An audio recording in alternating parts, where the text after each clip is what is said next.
Mbote, Mbote les Olapangi, Mbote. Bienvenue, bienvenue à tous ceux qui sont déjà connectés et à ceux qui vont se connecter en différé.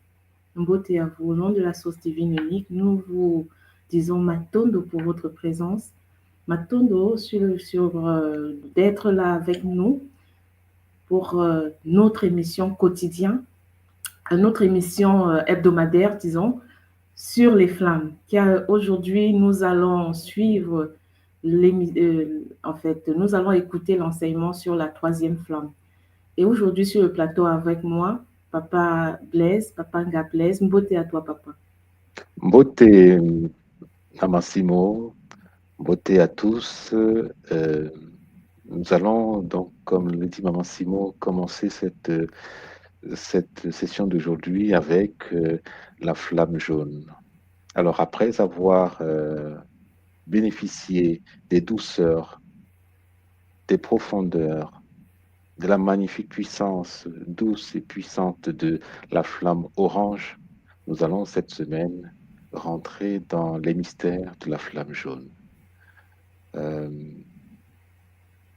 Nous allons donc profiter de cela avec la connaissance sacrée que va nous distiller notre Ntumanswa de Kimbazi, Longi, l'école initiatique Kimuntu, école initiatique d'élévation des consciences, qui nous distille maintenant l'ensemble de ces connaissances depuis plusieurs mois maintenant, et qui, dans cette série sur les 12 flammes, touche un aspect très, très profond, très, très puissant, on va dire incontournable de la tradition Congo. Sans plus tarder, je vais y laisser la parole pour qu'il prenne la suite des événements. Mbote. Voilà, donc Mbote Ngasimo, Mbote Ngablaise, Papa Blaise, Mbote à toute la communauté qui m'entoure, Mbote à ceux qui sont déjà en ligne, Mbote à tous les parents qui vont nous rejoindre et à ceux qui vont écouter cela en différé. Effectivement, aujourd'hui, Maman Simo, Papa Blaise, est une journée très spéciale puisque nous poursuivons avec les flammes, avec les Sambila liés aux forces supérieures. Nous allons aujourd'hui attaquer un ordre très, très intéressant, un ordre puissant, Bundu Diampudi, des êtres de la flamme jaune. Et comme nous l'avons déjà constaté, pour nous, dans la tradition primordiale, les flammes ont une signification connectée à des civilisations qui existent sur d'autres plans. En effet, lorsque nous parlons de la flamme rouge, nous l'avons vu, on parle de Bundu Ngimbi. Et les Ngimbi sont des êtres magnifiques, et il suffit de s'habituer avec eux pour la stabilité du monde dans la matière. Nous avons aussi des êtres supérieurs, les Bambazi, des êtres angéliques qu'on appelle Bundu Dembenza. Et nous avons touché la semaine dernière la flamme orangée, gouvernée bien sûr par Mama Mayangi, la déesse Hathor elle-même. Et aujourd'hui, nous allons avancer, chers Olampangui, en touchant également à la flamme jaune. Et cette flamme jaune, cher Mpangui, est une flamme qui est très, très intéressante puisque ça touche à une civilisation très avancée. Et nous verrons ensemble que cette flamme est la manifestation de notre réalité de la puissance de Mahamankosi. La flamme dorée, la flamme jaune dorée, la flamme solaire que nous utilisons dans Gataki. Oui, Mpangui, Zola à vous, Zola à tout le monde, sans tarder, Maman Simo, Papa Blaise, nous allons plonger, hein, parce que Nous allons te laisser le plateau, papa. Matondo. je vais partager mon PowerPoint multidimensionnel pour que nous puissions ensemble vivre ces connexions avec Zola. Alors, cher Zola Mpangui, Zola Kiese Namayangi, aujourd'hui est une journée spéciale puisque j'aimerais vous parler de Bundu Diampudi, l'ordre sacré de la flamme jaune. Nous l'appelons Bundu Diampudi, on pouvait s'arrêter là, mais bon, puisque nous parlons aussi en français, j'aimerais que vous compreniez que ce sont des êtres qui manipulent l'énergie solaire. Et le but ici, c'est de comprendre que pour nous, le soleil est multidimensionnel et le soleil est habité. Il est clair que c'est un peu difficile à les gens sur Terre de comprendre que l'astre, notre système, le soleil au centre de notre système solaire est habité par des consciences. Oui, cher Zolampangui, le soleil qui nous alimente, qui nous donne de l'énergie, est habité par des êtres que nous appelons des Mpudi, ordre sacré du soleil. Cher Zolampangui, c'est gouverné à l'intérieur de cette structure par Nembumba Loa, guide suprême du soleil noir. Parce que pour ceux qui sont déjà conscients, le soleil que nous avons dans notre système est un hologramme projeté, puisque dans l'univers, il y a plusieurs soleils. Et ces soleils sont des hologrammes projetés issus d'un soleil unique que nous appelons le soleil noir, gouverné par Nembumba Loa.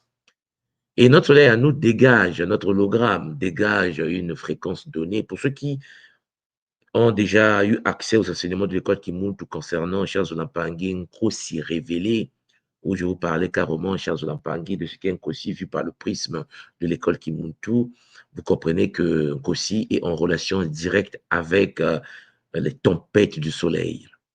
Mais bon, c'est des choses que vous pouvez avoir dans Nkosi révélé. Aujourd'hui, Mpudi est là pour nous ouvrir ses portes pour que l'humain puisse commencer à comprendre que ces êtres magnifiques se déplacent de soleil en soleil.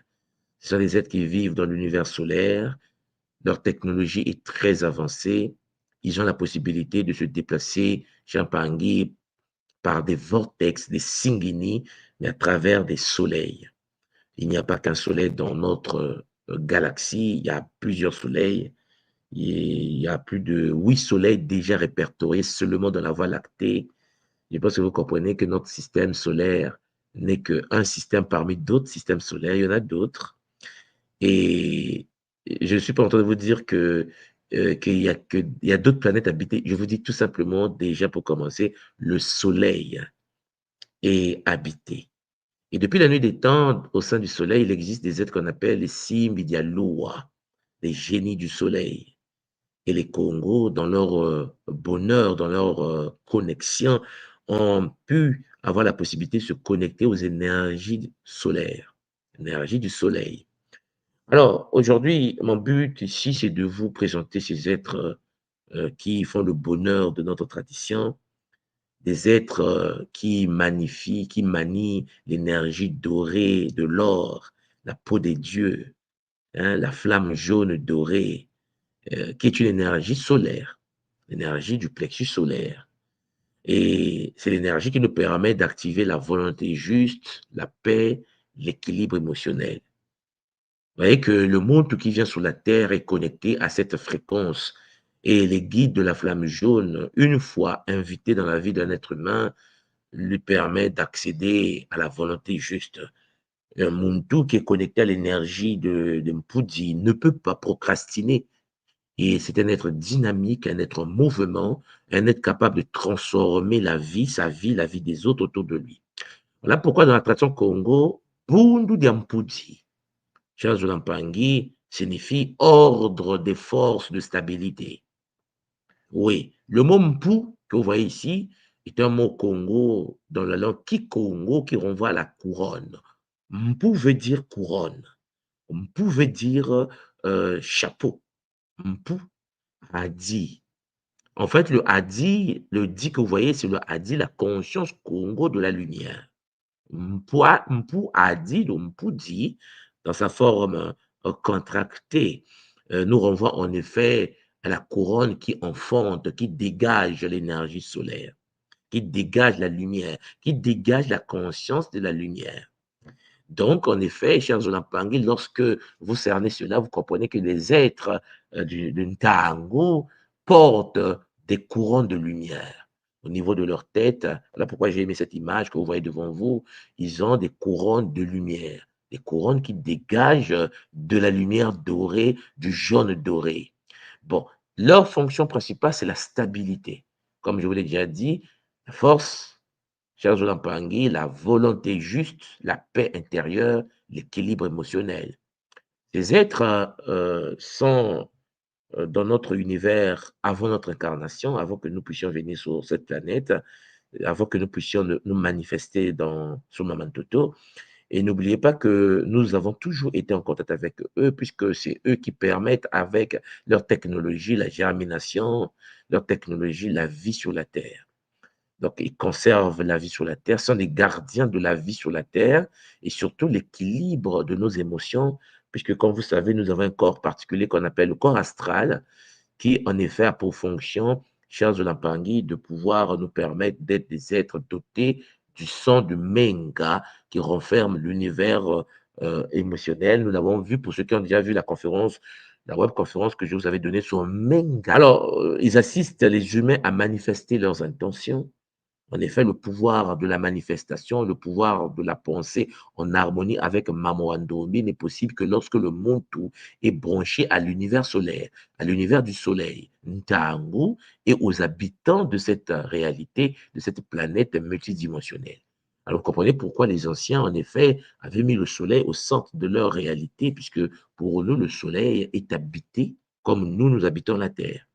Et nous habitons la Terre et comprenez bien que la Terre est multidimensionnelle. Il y a des gens qui habitent la Terre sur notre fréquence, à la surface du plan, et puis il y a des gens qui habitent la Terre à l'intérieur, au niveau de ce qu'on appelle, cher Pangui, l'intraterre, le monde intérieur, et ainsi de suite. C'est peut-être un sujet que nous pourrons aborder une autre fois. La question, c'est de comprendre que nous sommes sur des bancs de fréquence. Souvent, les gens, lorsqu'on parle de ces réalités, ils se disent, non, mais c'est pas possible, il y a de la chaleur. Non, non, non. Attendez, c'est un problème de fréquence, un problème de, de fréquence, et cela fait du bien de comprendre cela dès maintenant parce que la suite sera plus intéressante avec les autres flammes. Alors, les Mpudi, chers Olampangi, ont une origine cosmique, hein, puisque l'émanation du soleil spirituel, Ntangu Yanzambi, la flamme du discernement et de la prospérité, est leur foyer originel. Parce que pour ceux qui connaissent la cosmogonie Congo, nous avons Nsona, et dans Nsona, il y a Ntangu. Et c'est leur foyer originel.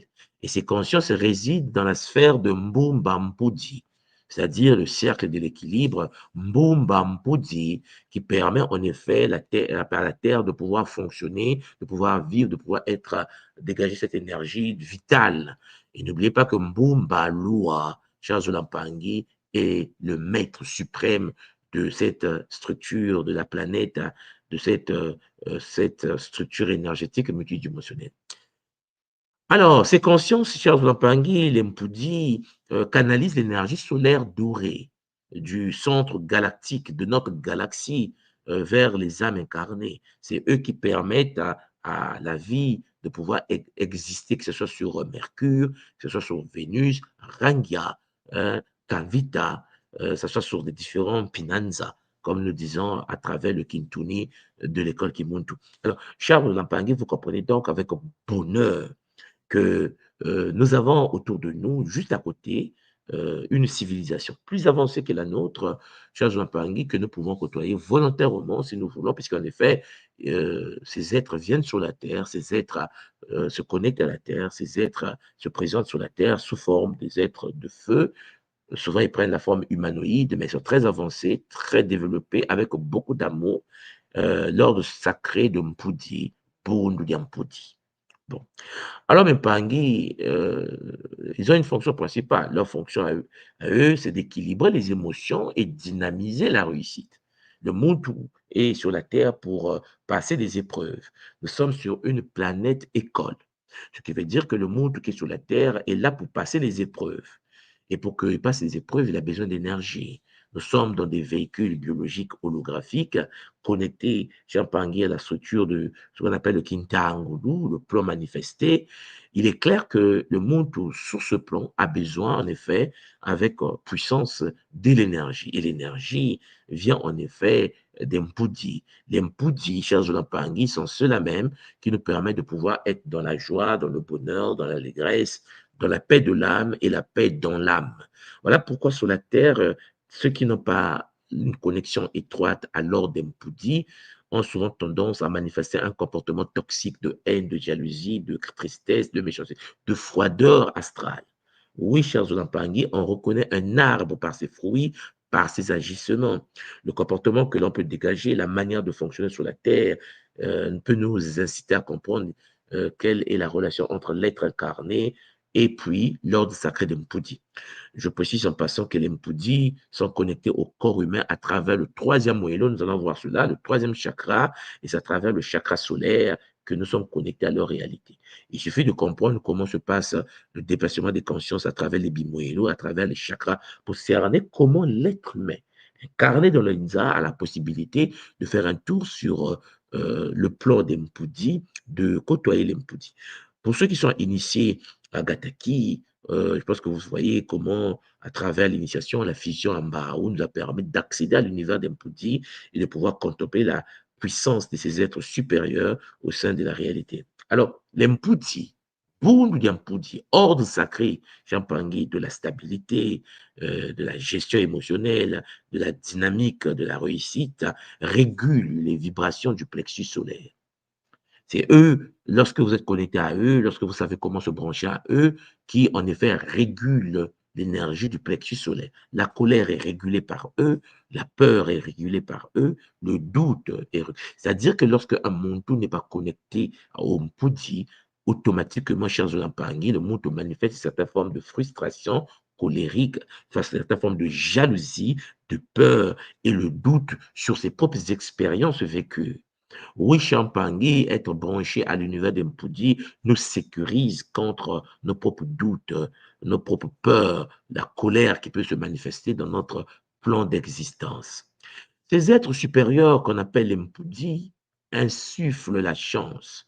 Un être humain, cher Zonampangui, qui pratique ce qu'on appelle l'école Kimuntu ou le Kimvoama, comprend bien lorsque nous parlons de la flamme dorée, du soleil doré supérieur de l'univers de Moussuni, nous sommes étroitement connectés à l'univers des Mpudi. Parce qu'en effet, chers Olampangui, la chance est une énergie gouvernée par un archange, un Mahasimbi, gouverné par un ordre des myriades d'infinité des Bambazi. Champangui, ces êtres des Bambazi sont connectés à notre système solaire, au soleil de notre galaxie. Oui, chers Olampangui, vous comprenez donc qu'en effet, pour accéder à l'univers de la chance, il faut être étroitement connecté à l'ordre qui gouverne la chance. la charité, la clarté mentale, l'esprit d'accomplissement, le fait d'être dans le mouvement dynamique de la création de la matière, toutes ces réalités, mes Olampangui, sont des réalités qui émanent des Mpudi, des êtres solaires, des êtres Champangui, fils et filles du soleil. Alors, j'aimerais vous préciser que les Mpudis peuvent vibrer à plusieurs fréquences. Donc, il y a eu et ça continue à avoir des êtres, des Mpudis, qui se sont incarnés sur la Terre sous forme humanoïde. Les Mpudis peuvent habiter un corps humain, les Mpudis peuvent prendre la forme humaine. Ils l'ont fait depuis la nuit des temps. Chers Olampangui, et je précise qu'une fois sur la Terre, les Mpudis ont la possibilité d'avoir des enfants biologiques de notre réalité avec les femmes humaines. Et ça, c'est quelque chose que nous devons cerner, chers Olampangui. À partir de là, nous avons des enfants qui naissent sur la terre, qui ont été considérés comme étant des fils et des filles du soleil. On les appelle dans la tradition des Saras. En effet, vous comprenez qu'aujourd'hui, c'est comme des mythes, hein, mais parmi nous, sur la terre, vous avez des enfants solaires. Des enfants qui sont nés sur la terre d'une combinaison génétique, d'une combinaison énergétique entre les Mpudi dans leur forme humanoïde et avec la technologie la plus avancée qu'ils ont et les humains sur la terre. Chers Olampangui, à l'époque des anciens, les descendants des Mpudi et des humains ont gouverné des civilisations humaines. Vous devez bien comprendre que le Kimuntu, notre tradition, nous enseigne qu'il existe le Mpudi Kelanitu, c'est-à-dire la capacité qu'a le soleil intérieur de bâtir le monde intérieur du Muntu. Donc, avec la connexion avec les enfants du soleil, hein, les Saras, l'humanité a pu être éclairée dans des civilisations avancées. Toutes les filles et les fils qui sont nés de cette connexion ont permis à la Terre de pouvoir avancer avec puissance. Nous avons aussi eu la possibilité d'être gouvernés par des êtres solaires eux-mêmes, descendus, manifestés, et qui ont apporté en effet à l'humanité une sagesse solaire supérieure. Alors, depuis que nous sommes devenus des êtres déconnectés de la matrice de l'âme originelle, depuis le traumatisme shintaorique, iséfétique et métatronique démoniaque, notre planète est rentrée en quarantaine. Et vous comprenez bien, mes Olampangui, que nous sommes dans une posture très complexe, puisqu'en effet, beaucoup d'humains sur la Terre n'ont plus contact avec les Mpudi. Ce qui fait qu'en effet, les forces de l'astral, ce qu'on appelle les Kadiam Pemba, ceux qui nous ont coupé du lien énergétique avec l'univers de Mpemba, chers Olampangui, nous empêchent aujourd'hui de pouvoir vivre cette manifestation ou cette fusion énergétique avec les êtres solaires.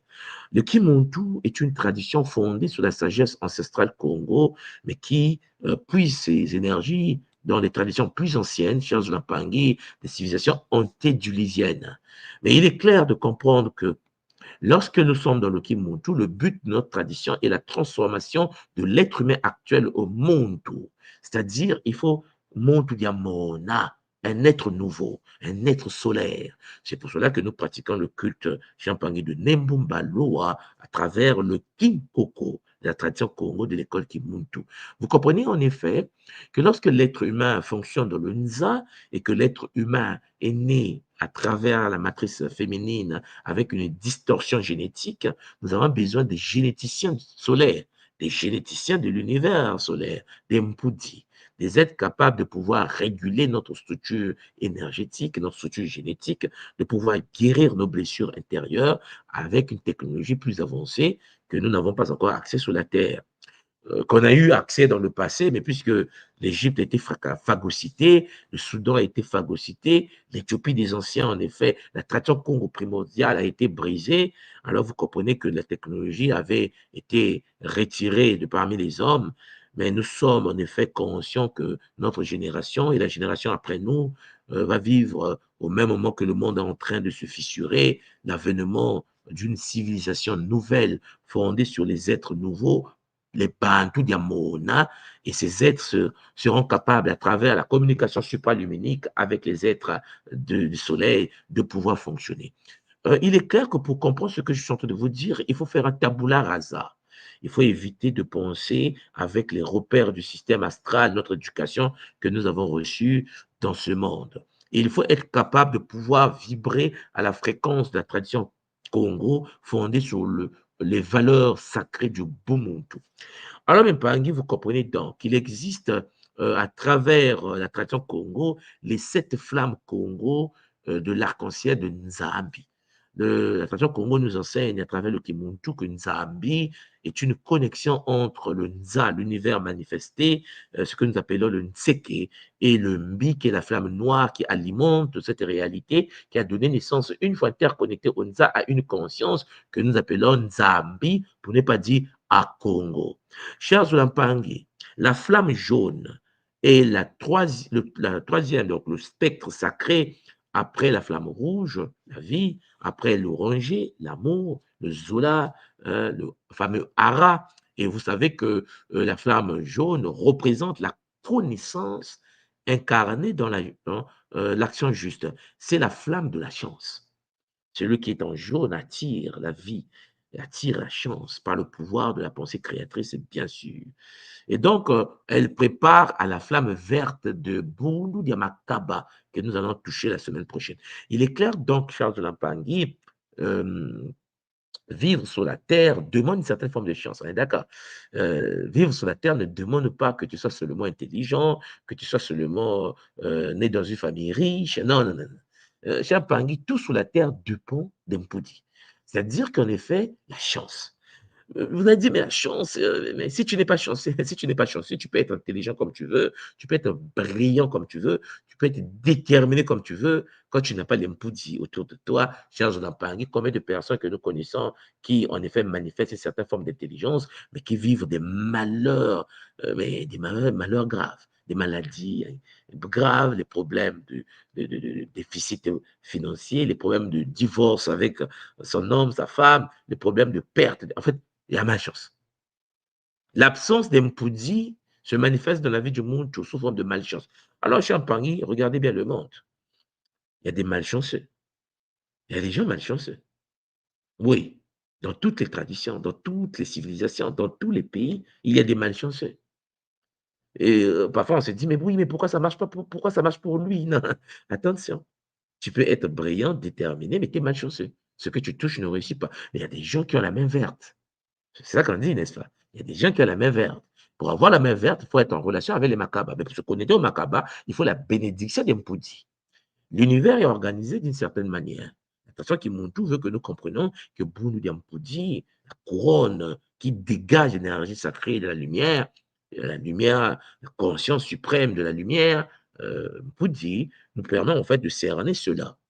Voilà pourquoi le Muntu, qui en effet est en connecté à l'univers des Bampudi, et donc, celui-là qui est capable de pouvoir prendre conscience de la chance et pouvoir être connecté au Kimbasi de la chance. Il existe des rituels, il existe des techniques anciennes de la tradition que nous manipulons aujourd'hui, capables de nous donner une certaine forme de chance. La chance est une réalité. Quand tu es malchanceux, c'est une énergie. Tu es connecté à une force astrale de la malchance. La malédiction, la malchance est une réalité énergétique.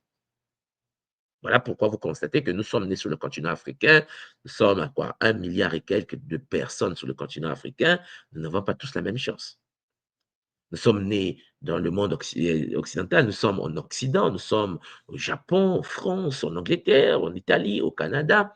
Il existe des Africains nés en Afrique, soi-disant dans un continent, je ne sais pas, désorganisé, on est d'accord, mais qui, une fois arrivés en Italie, ont des postures sociales supérieures à beaucoup d'Italiens occidentaux qui vivent en Italie. Est-ce que vous comprenez ce que je veux dire? La vie est un problème de chance. C'est pour cela que lorsque les gens me disent l'Afrique est pauvre, je dis non, mais vous commettez une erreur de raisonner comme ça. On ne raisonne pas en termes de pays, on raisonne en termes d'être. Parce qu'aujourd'hui, lorsque tu arrives en pays comme la France, qui est le premier pays consommateur d'antidépresseurs, il y a beaucoup de malades mentaux. En fait, il y a beaucoup de fous, en fait. Il y a beaucoup de dépressifs, il y a beaucoup de gens malades. On est d'accord. Et pourtant, le PIB français est supérieur au PIB gabonais, congolais, sénégalais. Cela ne veut rien dire. Il y a des gens à Dakar qui vivent mieux que ceux qui vivent en France. Je parle de vivre dans l'opulence, mais on ne sait même pas comment c'est passé, mais ils vivent dans une réalité d'opulence matérielle. Champagne. Vous savez, j'étais parti à Kinshasa. Lorsque vous regardez la RDC sur Internet, vous avez l'illusion de penser que tout le monde souffre. Ouais, c'est ce qu'on nous montre à la télé. Et donc, je suis parti avec ma femme, mes enfants, on est parti à Kin. Non, mais j'étais choqué. La première fois que je suis arrivé à Kinshasa, parce qu'on a beaucoup quand même voyagé à Kin, mais la première fois que je suis arrivé dans la ville, la capitale qu'on appelle Kinshasa, la République démocratique du Congo, ça dépend de quelle partie du pays tu vis. Ça dépend de quelle chance que tu as. C'est-à-dire qu'en fait, tu es né dans quelle lignée. Parce qu'à Kinshasa, il y a des gens, chez Sonapangi, qui sont dans le futur, qui vivent mieux que les Japonais. À Kin. Et donc, vous avez à Kinshasa le parc de Kingakati, la vallée de l'Ansele, pour ceux qui connaissent la RDC. Et donc, nous sommes partis avec madame faire le pèlerinage. J'appelle ça pèlerinage parce que depuis que je suis sur cette planète, j'ai jamais vu ça. Je pensais que le Kenya avait clôturé avec le tourisme et tout. Je suis parti en RDC, en République démocratique du Congo, à la vallée de l'Ansele. Non, non, c'est pas possible. C'est pas possible. C'est comme si c'était sur Mars. Ou bien, non, j'étais sur Vénus. Non, non, non, non. C'est pas sur terre, en fait. Alors, pourquoi je vous dis c'est pas sur terre? Parce que c'est paradisiaque. Alors, déjà, c'est paradisiaque. Pourquoi? Parce que ils ont réussi au sein de la vallée de l'Ansele, à Kingakati, à classer les animaux. Vous avez le domaine des serpents. Quand on arrive, vous avez les domaines des serpents, le python, machin, l'anaconda, tous les serpents qu'on connaît. C'est-à-dire, ils ont répertorié les serpents terrestres. C'est-à-dire, comment on a créé un monde des serpents? Et puis, vous avez l'univers des lions blancs. Mais des lions blancs, le crocodile du Nil, les crocodiles à 2 mètres, les buffles, le okapi, ils appellent ça là-bas, okapi. Il y avait des animaux. J'ai dit, mais attendez, et puis, il faut voir. Alors, les restaurants, ce sont des avions. Donc, il y a des avions, il y a l'avion, ils ont mis et vous mangez dans l'avion, mais posé sur terre, l'avion ne bouge plus là. Il y a un restaurant à l'intérieur décoré à la puissance traditionnelle de la RDC. Et quand je vous dis qu'en RDC, il y a des traditions qui sont de la décoration multidimensionnelle, laissez tomber. Bon, il faut déjà croiser les gens qui sont dans ces réalités-là. Ils sont en RDC, hein. Ils vivent en RDC, ils vivent à Kinshasa, mais ils vivent à l'intérieur de Kingakati. Il faut voir le restaurant de Kingakati. Et pourtant, je suis de Brazzaville. Quand je suis arrivé, il faut voir la paillote là, mais c'est pour les géants, c'est pas pour les humains. Comment ils peuvent construire cette. Mais il faut. Laisse tomber. Et pourtant, nous sommes en RDC. Je vous montre ça pour vous dire que l'être humain peut vivre sur la Terre, mais chacun des humains sur la Terre vit avec une certaine forme de chance et de malchance. Ce qui veut dire que tu peux être malchanceux. C'est-à-dire que tu es vraiment dans la poisse. C'est-à-dire que tu te bats, tu te bats, tu te bats. Tu fais 2 pas devant, 4 pas derrière. Tout ce que tu fais commence et finit par s'écrouler. Mais tu ne te poses pas la question, pourquoi celui qui n'est pas intelligent, soi-disant, pourquoi celui qui n'est pas plus puissant que toi, il vit mieux que toi, il est dans une stabilité. Même lui-même, il ne sait pas pourquoi il est comme ça. Bondu Diampoudi. Les alliances des vies antérieures, la relation de la lignée, les ancêtres de la lignée, quel patrimoine génétique que tu as hérité. Charles Wapangui, ne regardez pas le monde avec les yeux de la télé. Regardez le monde avec l'expérience individualisée des humains. Vous serez étonné. Vous savez, lorsque je suis arrivé au Congo, après mon doctorat, j'arrive au Congo et puis j'ai été intégré dans ce qu'on appelle le département, en fait, le département de l'économie nationale. Et, dans ce département-là, la DGE, la Direction générale de l'économie. Okay? C'est comme ça qu'on appelle ça DGE, Direction générale de l'économie. En tant qu'économètre, je suis arrivé là-bas, mon dossier était très intéressant puisque j'étais économètre, on manipulait la statistique, vous voyez, l'économétrie. Et là, on était parti en mission pour la première fois de ma vie au Cameroun. Je suis parti au Cameroun. Vous savez, lorsque tu es au Congo-Brazzaville, on a des préjugés, on a des idées reçues du Cameroun. Elle dit que non, non, non, on est mieux ici, le Congo, c'est le paradis. Parce que le Congolais pense que le Congo, c'est le paradis. Même le Congolais qui vont l'arachide pense que le Congo, c'est le paradis. Vous comprenez, hein?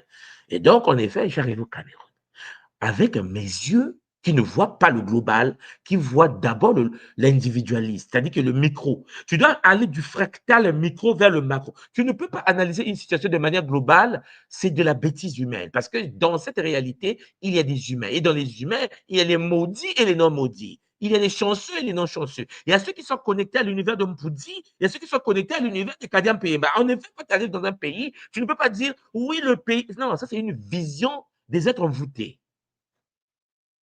Je pense que vous me comprenez. Donc, j'arrive à Yaoundé. On était d'abord arrivé à Yaoundé. Après, on est parti à Douala On était dans une délégation diplomatique, puisque je fais partie au Congo de ce qu'on appelle le cadrage macroéconomique. Donc, il y a, dans chaque pays africain, il y a des groupes des Africains qu'on a mis en place qui ont pour fonction d'étudier la macroéconomie nationale. Et nous, dans la zone CEMAC, puisque comme je vous l'ai toujours dit, la capitale de l'Afrique centrale, c'est le Cameroun. Comme État, comme capitale. Non, laissez le pays là, laissez tomber. La capitale de l'Afrique centrale, c'est le Cameroun. C'est le Cameroun et la puissance de l'Afrique centrale qui tire les autres. On est 6 dans la zone CEMAC, le big boss, c'est le Cameroun. Vous comprenez? Nous autres, on suit le rythme. Et lorsque vous arrivez au Cameroun, et je suis même étonné, j'étais étonné de voir des frères camerounais qui viennent se plaindre, en fait. Les amis avec lesquels on étudiait en France, ils savaient qu'une fois, ils venaient au Cameroun. Quand j'arrivais à Douala, ils sont venus une fois dire, ah, ça va, oui. C'est dire, non, je viens de ton pays, je viens à Douala, on est en mission, et puis on va passer par la Banque centrale, puisque le siège, la communauté économique monétaire de l'Afrique centrale se trouve au Cameroun. C'est eux qui gèrent la monnaie de la zone et l'économie de la zone. Et le gouverneur de la Banque centrale de l'Afrique centrale ne peut être qu'un Camerounais.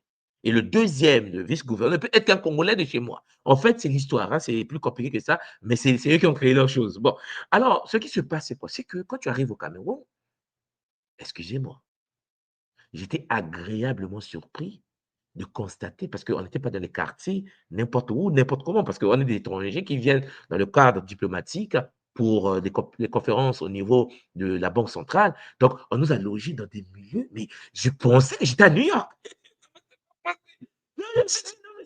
Non, attendez, vous ne pouvez pas avoir de telles constructions, mais c'est pas le. C'est quel quartier ça? C'était. Mais ma vision me permet de comprendre que non, mais c'est normal. Dans chaque réalité, il y a des chanceux. On peut dire que c'est des corrompus, on peut dire que c'est des voleurs, mais Jean Pangui, il vit mieux que toi, il dort mieux que toi, il fonctionne mieux que toi. La question qu'il faut se poser, c'est que si en plus, dans le secret, il a le beau moutou, parce que personne ne sait ce que l'autre fait dans le secret. D'accord? Personne ne sait ce que l'autre a hérité génétiquement. On juge les gens par l'extérieur. On ne sait pas ce que lui-même parfois ne sait pas ce qu'il a pour avoir cette chance de pouvoir naître dans cette période, dans cette lignée, avoir cette position. Et je vous assure, il y a un quartier au Cameroun. Écoutez, on a fait l'Occident. Au Japon, tout est petit. C'est propre, oui, mais tout est petit.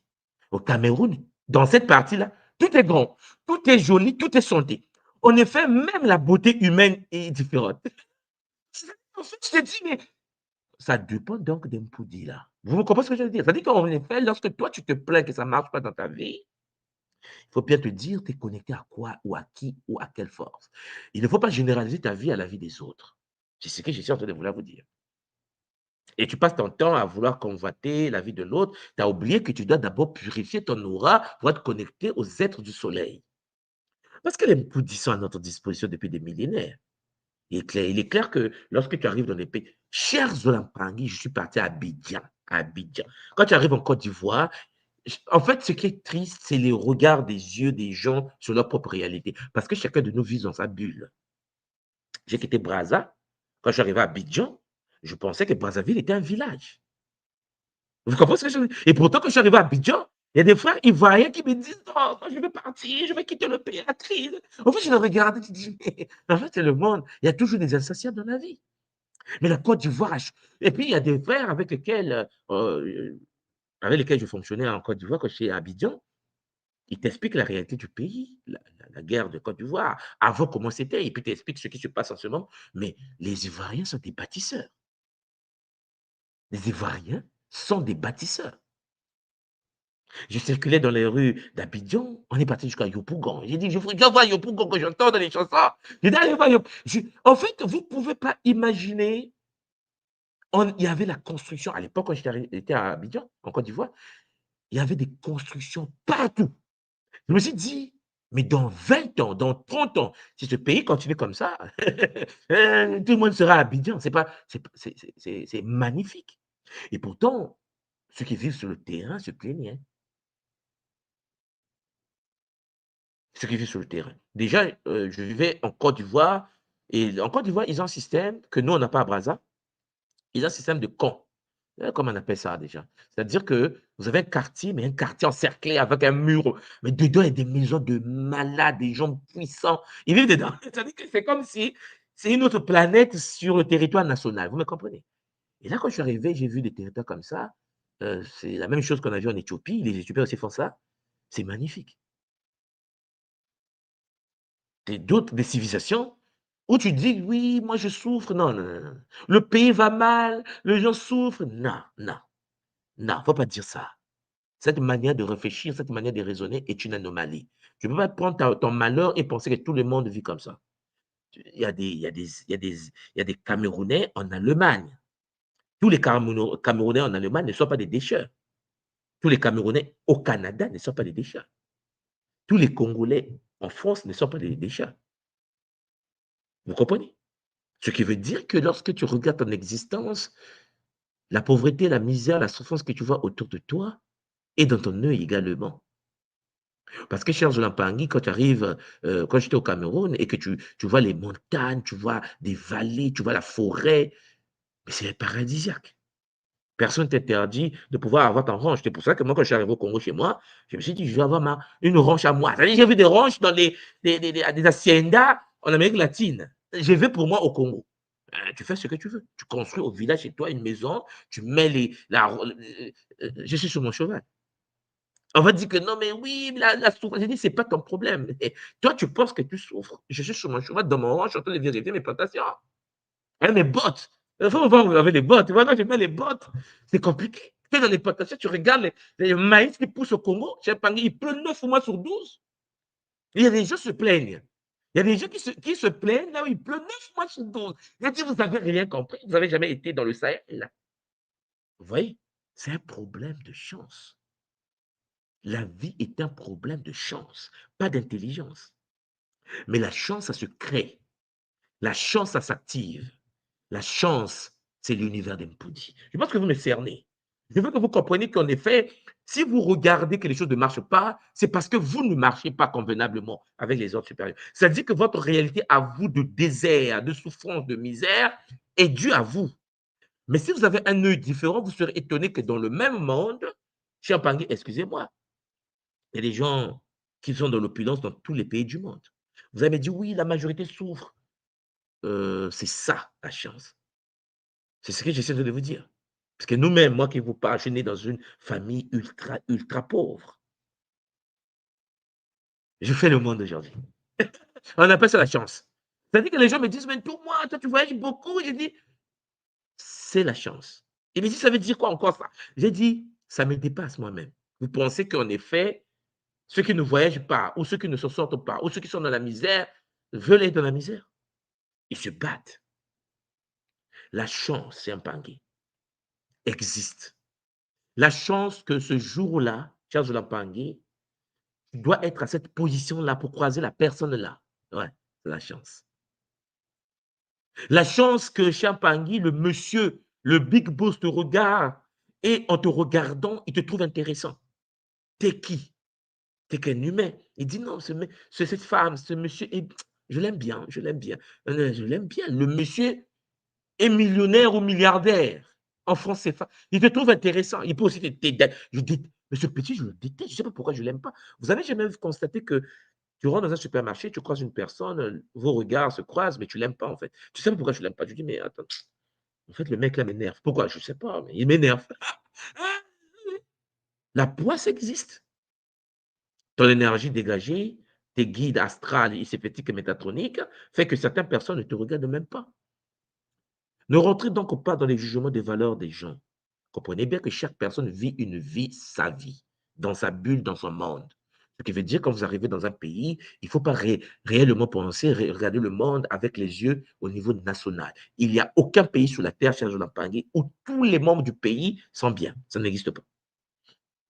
Je vous prends un exemple. Aujourd'hui, la Chine est la première puissance commerciale de la Terre. Vous savez quel est le taux de cancer des enfants en Chine? Tapez sur Google, vous allez être choqué. Vous savez combien de personnes meurent, Champangui, de pollution et de cancer en Inde? Je ne parle pas de pollution cancer, je ne vous parle même pas du viol, hein. Je vous parle du cancer. C'est-à-dire que le pays. Est-ce que vous avez déjà fait un tour à New Delhi pour voir comment New Delhi est pollué?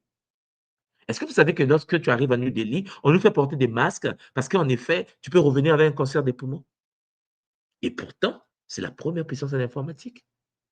Mais vous savez le nombre de personnes qui ont le cancer? Est-ce que vous comprenez ce que je suis en train de vous dire? Vous devez comprendre que lorsque vous analysez le monde, vous devez avoir une vision à 360 degrés. C'est la personne, Champagne. C'est l'individu qui vit son expérience dans le monde individualisé. Et non pas Champagne, la nation. Et non pas tout le pays. Parce que dans le pays, Champagne, quelqu'un peut avoir les moyens financiers, mais il est malade, il va mourir dans une semaine. Ça ne veut rien dire. La malchance existe. Et puis, il y a la chance. La chance existe. La chance que ta copie, où tu devais avoir un 1,5 à l'examen, il a oublié de mettre la virgule. Tu as un 15. Vous savez le nombre de personnes qui ont validé les examens? Champagne, il a 1,5 échoué. Hein? Mais le correcteur a oublié la virgule. Est passé. Est-ce que la personne a mérité le pass? Mais ce n'est pas ça la question. La question, c'est que quelles sont les forces derrière? Qui a fait pour que la virgule ne puisse pas être placée? Parce qu'il a 15 de moyenne maintenant.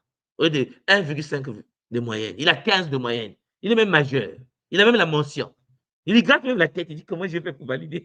Non, ça te dépasse toi-même. Ta vie peut te dépasser toi-même. Les Mpudi sont des êtres magnifiques. Mais les Mpudi du soleil veulent que vous compreniez que la chance est leur domaine. C'est eux qui permettent à l'être humain de fonctionner avec cette énergie solaire. Voilà pourquoi il y a des gens, en effet, qui parfois ne se comportent pas normalement, mais qui ont une chance incroyable parce qu'ils ont en eux, dans leur patrimoine génétique, l'héritage des ancêtres, parfois qui ont pratiqué le culte solaire. Parce que oui, Champagne, ta vie est magnifique, mais tu ne sais même pas pourquoi. La transgénérationnalité existe. Tu possèdes, tu as en toi le patrimoine génétique des gens qui ont vécu avant toi. Tes ancêtres, il y a 1000 ans, il y a 2000 ans, il y a 3000 ans. Ça s'est activé en toi. Et si toi, tu arrives à avoir la capacité de te connecter au Mpudi par le culte solaire, par la flamme jaune, la chance, Charles Lampangi, combien de femmes, attendez, je rentre au pays, combien de femmes belles, magnifiques, qui n'ont pas d'homme, qui n'ont pas d'homme. Elles n'arrivent pas à comprendre pourquoi leur beauté ne leur permet pas d'avoir une stabilité de couple. Et il y a une sœur qui me dit, mais tout, moi je ne comprends pas, je fais tout, je suis gentille. J'ai dit, non, ma sœur, c'est pas comme ça que le monde fonctionne. Ça, c'est la vision cartésienne satanisée. Le monde fonctionne avec la chance. Est-ce que tu es branché au massimbi de la chance? Il me dit, mais de quoi tu parles? J'ai dit, puisque tu es chrétien, n'est-ce pas? Est-ce que tu es connecté à l'archange de la chance? Il me dit, il existe l'archange de la chance. J'ai dit, oh, mais vraiment.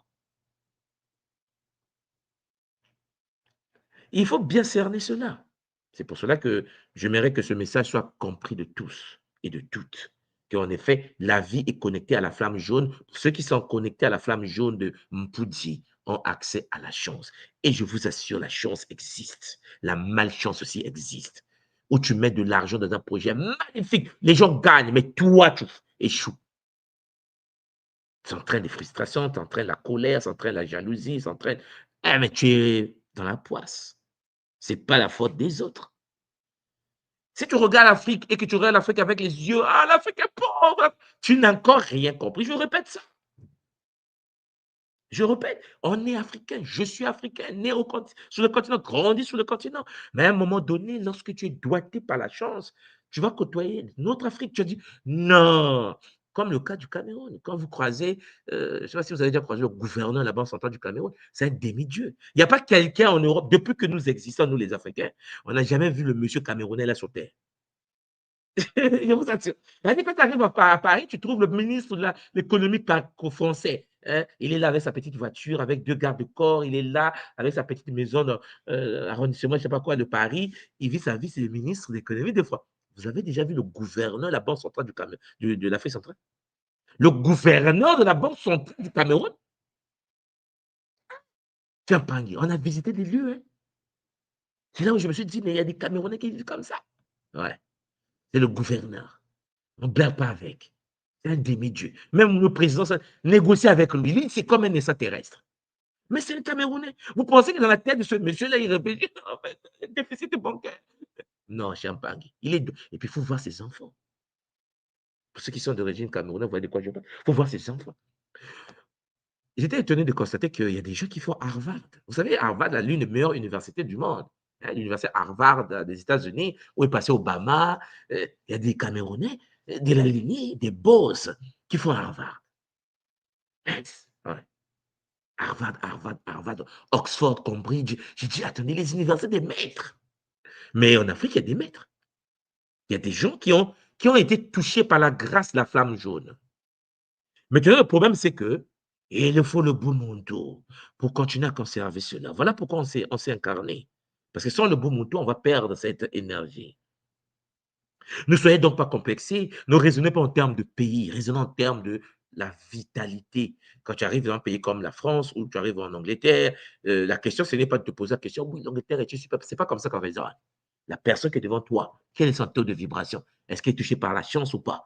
Et le débat est fini. C'est-à-dire que quand tu regardes la vie des gens devant autour de toi, tu te dis, allez dormir. À chacun son niveau. Toi là, laisse tomber. Tu es anglais? Oui. Et so what? So what? Parce qu'il est au SMIC. Parce que le problème, c'est que c'est pas parce que la reine est puissante ou le roi est puissant que tout le monde est puissant. Lui, il est français au SMIC. Toi, tu le regardes, tu dis, je suis SMICAO, oui. Tu sais combien gagnent les Africains au pays? Oh, la corruption, c'est vue d'esprit. J'appelle ça vue d'esprit. Maintenant, il faut que ceux qui sont bien en Afrique puissent tirer ceux qui sont dans la misère en Afrique. Mais là encore, si quelqu'un a la malchance, que tu tires ou pas, s'il ne débranche pas sa malchance, Champangui, il peut venir briser ta chance. C'est pour cela qu'il faut faire attention à ce que tu fais pour aider les soi-disant pauvres. La tradition Congo ne nous dit pas que la pauvreté est comme vous pensez. Nous sommes dans l'univers de Mpudi. Celui qui est dans la malchance, Champangui, peut te contaminer dans la malchance. Voilà pourquoi il faut le désactiver, la malchance, parce que ça n'a rien à voir avec la pauvreté. C'est la malchance. Oui, il y a des gens qui ont touché des millions d'euros en Afrique, mais qui n'arrivent pas à survivre. La malchance. Il y a un joueur qui nous a marqué, je me souviens quand on était encore très jeune, Ronaldinho, c'est un Brésilien. Vous vous souvenez à l'époque, Ronaldinho, quand il jouait à Paris Saint-Germain, il a joué au Barça. Les gens qui aiment le foot, Ronaldinho, c'est un extraterrestre. On est d'accord? C'est l'un des meilleurs joueurs, ballon d'or, des ballons d'or. Il n'y a pas très longtemps, il s'est retrouvé en prison, dans la dèche, alcoolisé. Il n'a plus d'argent. Il a tout perdu. Moi, je vous dis, la poisse existe. Et donc, c'était le petit Messi qui s'est déplacé de l'Espagne pour aller jusqu'au Brésil pour aller sauver qui? Ronaldinho. Il a payé l'argent pour libérer Ronaldinho. Ronaldinho, dèche, ouais, la poisse. Il y a encore un autre que nous appelons Usain Bolt, l'homme le plus rapide de tous les temps. On est d'accord? Ouais, Usain Bolt, le Jamaïcain. Il a perdu une partie de sa richesse. Il a mis l'argent dans les marchés financiers. On a volé son argent. L'entreprise qui gérait son argent a disparu. Mais les Jamaïcains sont forts. Usain Bolt est passé de l'homme riche, l'homme le plus rapide du monde, à faire des publicités sur le savon. Là, il fait des publicités sur achetez tel savon. J'ai dit, le pauvre. C'est compliqué la vie. Il ne peut plus courir comme avant. Il n'a plus cette vitalité puisqu'il n'est plus jeune. Mais sauf qu'il a perdu l'argent. On appelle ça de la poisse. La poisse, c'est quelque chose quand ça tombe sur toi, tu perds. Mais quand tu es chanceux, et quand tu as l'impoudi,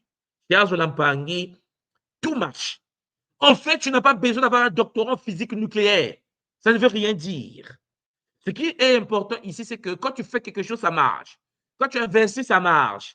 Quand tu cherches une femme, ça marche. Quand tu cherches un homme, ça marche. Quand tu veux des enfants, ça marche. Pendant que certains n'arrivent pas à mettre au monde. Toi, tu mets au monde, ça marche. Ça marche pourquoi? Pas parce que tu es beau, pas parce que tu es intelligent, pas parce que tu es chanceux. Tout simplement parce que tu détiens au sein de ton patrimoine génétique l'ADN des Mpudi. Maintenant, il faut l'activer. Voilà pourquoi les Mpudi ont une importance capitale dans notre tradition. Ils appartiennent à la hiérarchie des Bambazi, des êtres de feu solaire. Mpudi, Mfumu Mpudi, Mamansika Yantango, Nkento Lemba Mpudi. C'est des êtres puissants de l'ordre Congo. Nkento Lemba Mpudi, chers Olampangi, sont des êtres avec lesquels les ancêtres ont travaillé. Vous n'avez pas besoin de penser qu'il existe seulement Gabriel, Michael, Raphaël. Il existe également Nkento Lemba Mpudi, Mamansika Yantango. C'est des êtres du soleil avec lesquels, Champagny, lorsque vous êtes dans le culte solaire, quand vous devenez fils et fille du soleil, vous avez l'empreinte de la chance. La chance. Ils œuvrent avec l'élément feu, donc Maasimi Mbaou, Et ils permettent l'équilibre des vies des êtres sur la terre. Je vous ai déjà parlé de la volonté, la stabilité qui viennent d'eux. Chers Zolampangi, l'Égypte, on a parlé. Les Yoruba, on a parlé. Les Nubiens, on a parlé. Les Dogons, on a parlé.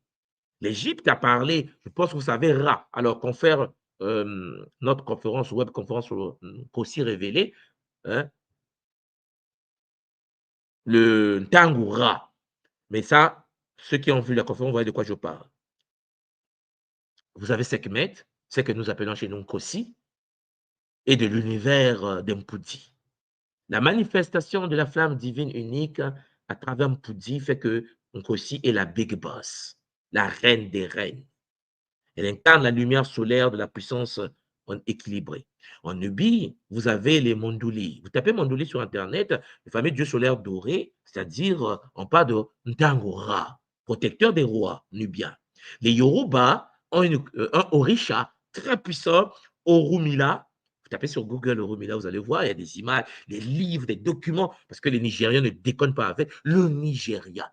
Bon, je ne sais pas si vous savez que ma femme a une partie nigériane, sa mère est du Nigeria, et lorsque vous arrivez à Abuja, lorsque vous arrivez à Lagos, excusez-moi, ça dépend de quelle partie du pays vous vous trouvez. Vous comprenez? Il y a des pays, quand vous arrivez dans certains quartiers du Nigeria, dans certaines parties du Nigeria, Champangui, tu n'as plus besoin de revenir vivre à Paris.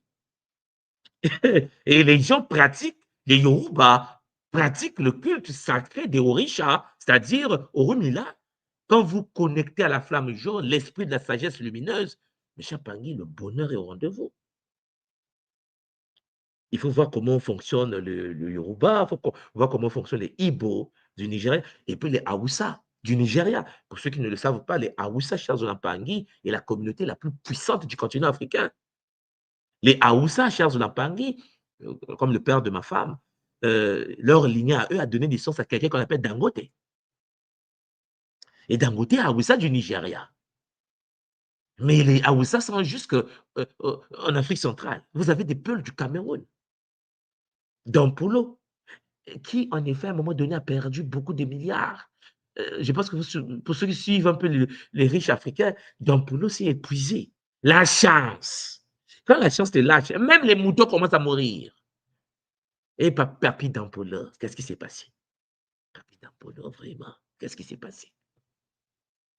Charles Zolampangi, les Dogons, les Nomos, qui transmettent la parole lumière dorée, sont de l'origine solaire. Oui, mes Zolampangi.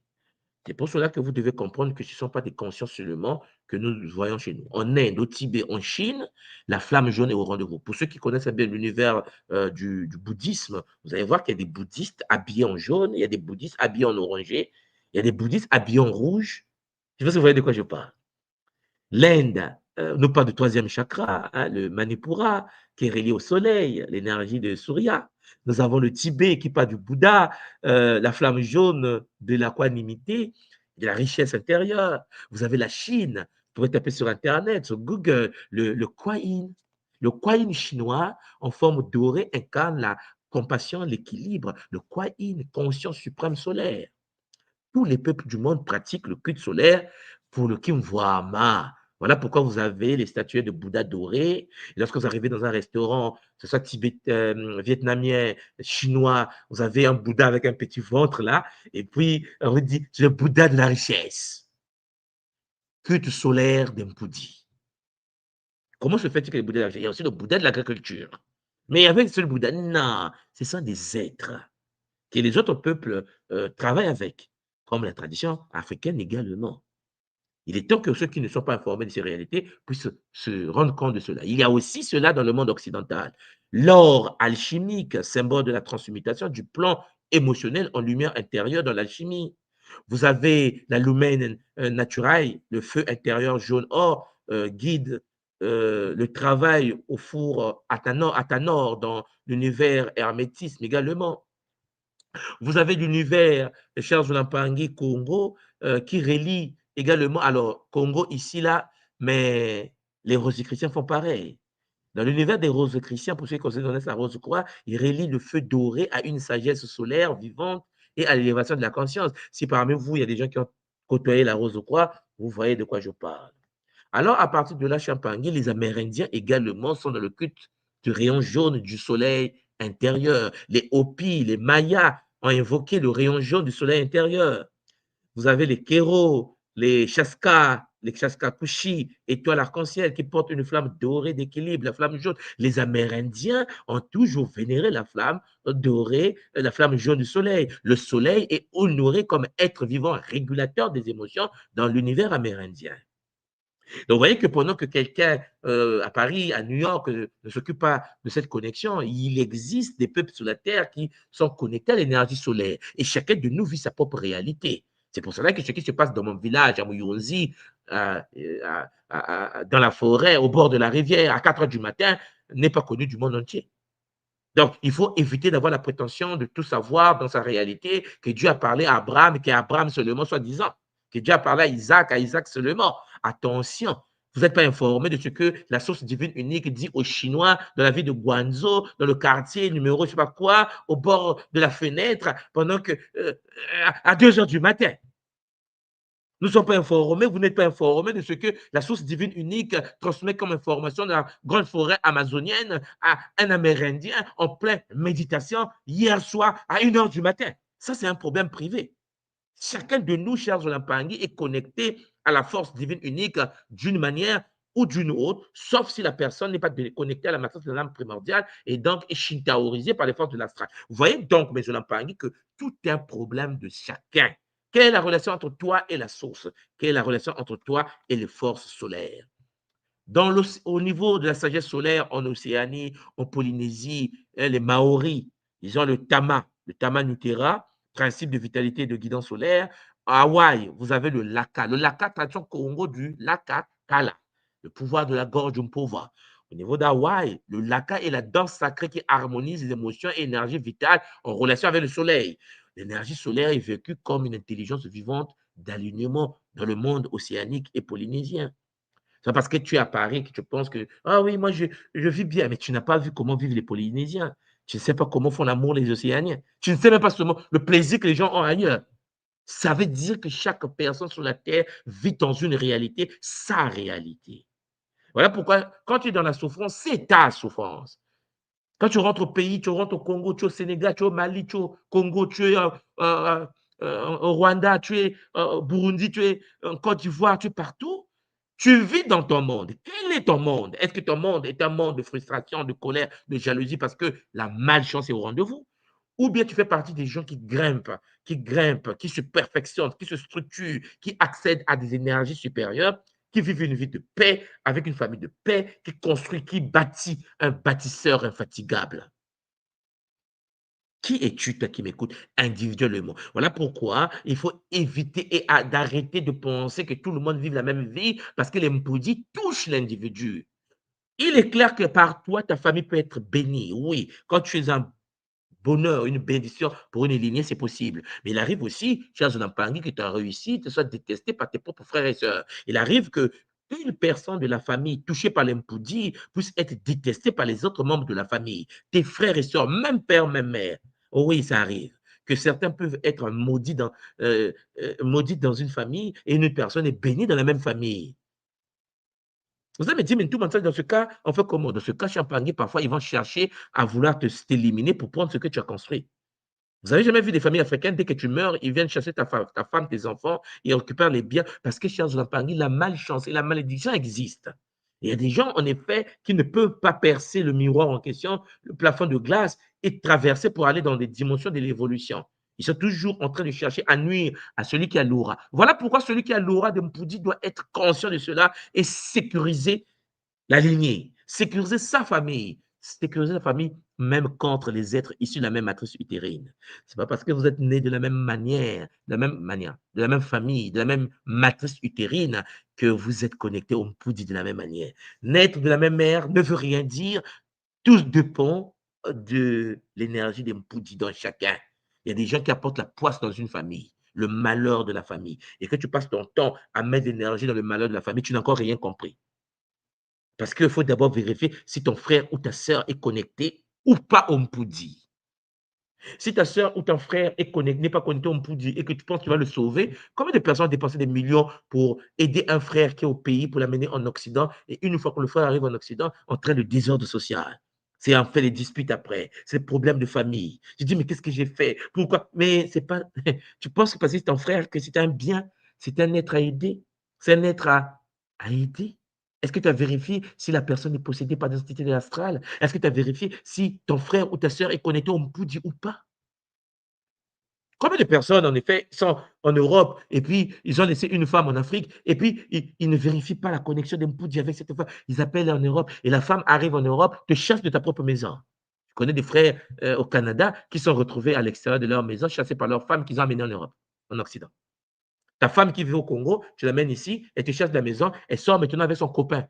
Elle invite son copain qui est au pays. Le mec dort dans les voitures. Tu sois dit la vie est injuste. Mais je l'ai aidée, je l'ai amenée ici, elle m'a mis dehors. Elle a gardé la maison avec les enfants, l'État lui a donné raison parce qu'on a des enfants, mais on m'a mis dehors de ma propre maison. Et puis, elle vit dans la maison avec son copain qui vient du Congo. J'ai dit, mais en fait, toi, tu penses que la vie est simple, en fait. Mais je l'ai aidée. J'ai dit, ça ne veut rien dire. Elle est connectée à quelle force? Et là, tu dors où? Dans la voiture. Elle lui a donné la voiture. Je garde la voiture. La maison, madame garde la maison. Madame était dangereuse. Elle a tout fait pour le mettre dehors. Elle a payé la police, elle a tout fait. Les frères pleurent. Il me dit, attends, il ne fallait pas que je l'appelle ici. J'ai dit, non, ce n'est pas ça la question. La question, c'était, qui est-elle réellement? Quelles sont les lignées dans sa structure génétique? Voilà pourquoi dans les traditions africaines, on fait des enquêtes avant d'épouser quelqu'un, avant de se marier avec un homme ou une femme. On fait des enquêtes spirituelles à l'époque des anciens pour vérifier quels sont les ancêtres de cette lignée-là. Parce qu'il y a des lignées chez Azolampangi qui sont déconnectées de Mpoudi. Quand tu es déconnecté d'un Mpoudi, ne pense pas qu'un bonheur. Il y a des frères, tu t'es retrouvé dans la voiture. Tu as perdu ta maison. Plus de 20 ans de vie au Canada pour te retrouver dans une voiture parce que ta femme, qui est appelée du pays, qui est venue avec. Euh, appeler son copain. Elle a appelé son copain. Possession astrale. Ou bien celle qui prend l'argent de son mari pour donner à son petit copain dehors. La possession astrale. La déconnexion d'Mpoudi. Alors, M. Lampangi, il existe donc dans le monde une tradition qu'on appelle la tradition ufologique. Hein. Ce sont des êtres qui sont conscients de l'existence des ovnis, des objets volants non identifiés dans l'ufologie. Et puis, il y a des courants galactiques dans cette réalité, le rat matériel, les Hathors, les Acturiens, la fréquence jaune Horse est vénérée dans l'univers ufologique comme étant la troisième densité du rayon solaire. Vous avez les êtres associés, par exemple les maîtres Hathor, les Arthuriens dorés, les Solarians de Vénus. En fait, dans l'univers de l'ufologie, il y a beaucoup de contacts comme ça, et donc même dans le New Age occidental, où les êtres humains ont des contacts avec des forces d'autres plans.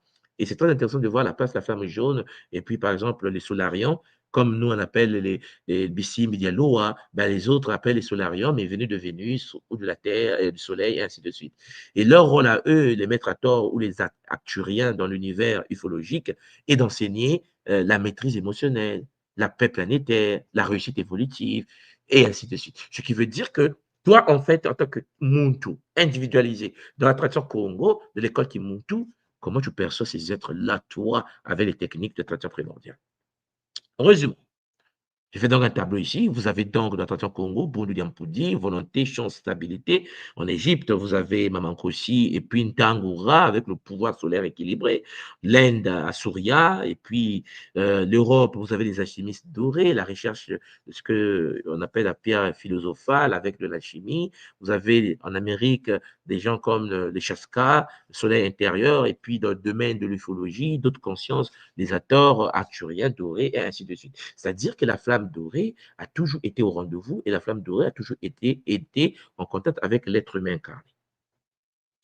Cher Zolampangi, j'espère de tout mon cœur que ce Kaboula nous a permis de comprendre un peu qu'il est très important de pouvoir se brancher aux forces de la nature, mais par rapport aux flammes, en sachant quelles sont les fonctions des êtres et comment ils fonctionnaient et comment ils peuvent nous aider à avancer. Mais la conclusion ici, et ce que j'aimerais que vous puissiez retenir, la chose la plus importante, c'est qu'il existe une civilisation des êtres de l'univers solaire qui, en effet, manipule la flamme jaune. Et l'être suprême qui gouverne cette réalité, nous l'appelons avec bonheur la reine des reines, mon maman Kossi. Et puis, comme vous le comprenez bien, il existe des rois, il existe des êtres dans ce système, c'est vaste. Et vous avez des êtres comme Nembumba Loa, guide suprême du soleil noir, qui en effet nous permet de nous activer au niveau totémique. Il est clair que la chance vient des Bambazi, il existe des anges de la chance, et cette chance, Champagne doit t'accompagner, mais il faut faire un partenariat, il faut travailler avec les anges de la chance. Et les anges de la chance vont t'aider à pouvoir booster ton énergie. Alors, mon frère, ma soeur, arrête de penser que tu vis en communauté et que tu n'existes qu'en communauté. La tradition veut que tu comprennes que ta vie est d'abord une manifestation individualisée, un monde tout faisant partie d'une communauté. Vous comprenez? Ce qui veut dire quelle est ta position à toi, dans ta bulle de vie à toi, et toi-même, cher Zolampang. Alors, développe une vision à 360 degrés, essaie de voir le monde avec ta vision et non pas la vision des autres, essaie de voir le monde avec tes expériences et non pas les expériences des autres, parce que, cher Zolampang, le monde dans lequel nous vivons est d'abord un monde individuel. C'est toi qui mets la nourriture dans ta bouche, c'est toi-même qui vis, c'est toi qui tombes malade, c'est toi qui guéris, c'est toi qui vis la paix, la joie, le bonheur, la frustration, c'est toi qui vis cela. Alors, il faut que tu régules cela. Et pour réguler cela, il faut comprendre que l'analyse du monde dans lequel tu vis doit venir de toi. Arrête de voir les choses de manière globale. Quelqu'un souffre, tu ne sais pas pourquoi la personne souffre. Quelqu'un est dans le malheur, toi, tu ne sais pas pourquoi la personne est dans le malheur. Donc, arrête de pouvoir penser, rentrer en relation avec le malheur de quelqu'un, sachant que toi-même, tu ne sais même pas qui tu es, pourquoi tu fais de cette manière, pourquoi tu es chanceux, et tu dois cerner les enjeux.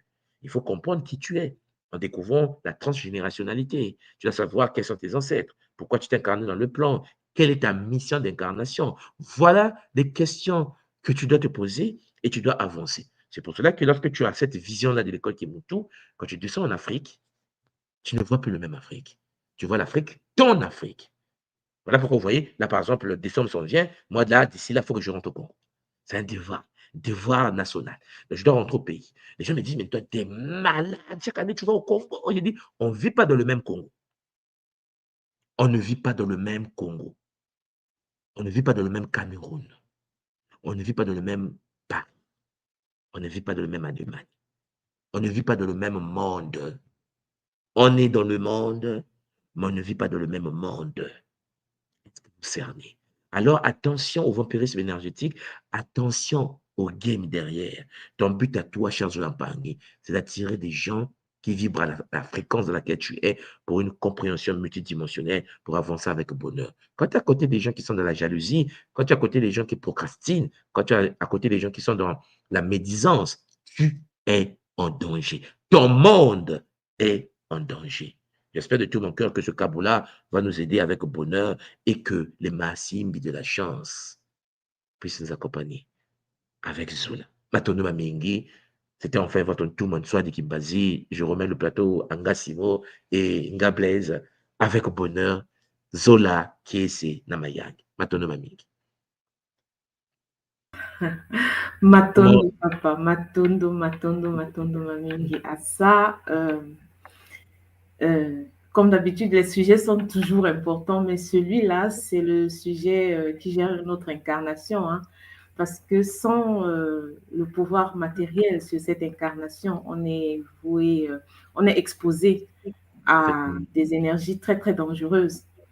Donc là, ça nous renvoie encore, si je comprends bien, à la découverte d'abord de chacun, de qui on est, de notre mission, de quelles sont nos alliances, de quelle alliance on a au niveau de notre incarnation, pour savoir d'abord qui on est en fait, de pouvoir comprendre et savoir avec qui on peut fonctionner et comment fonctionner.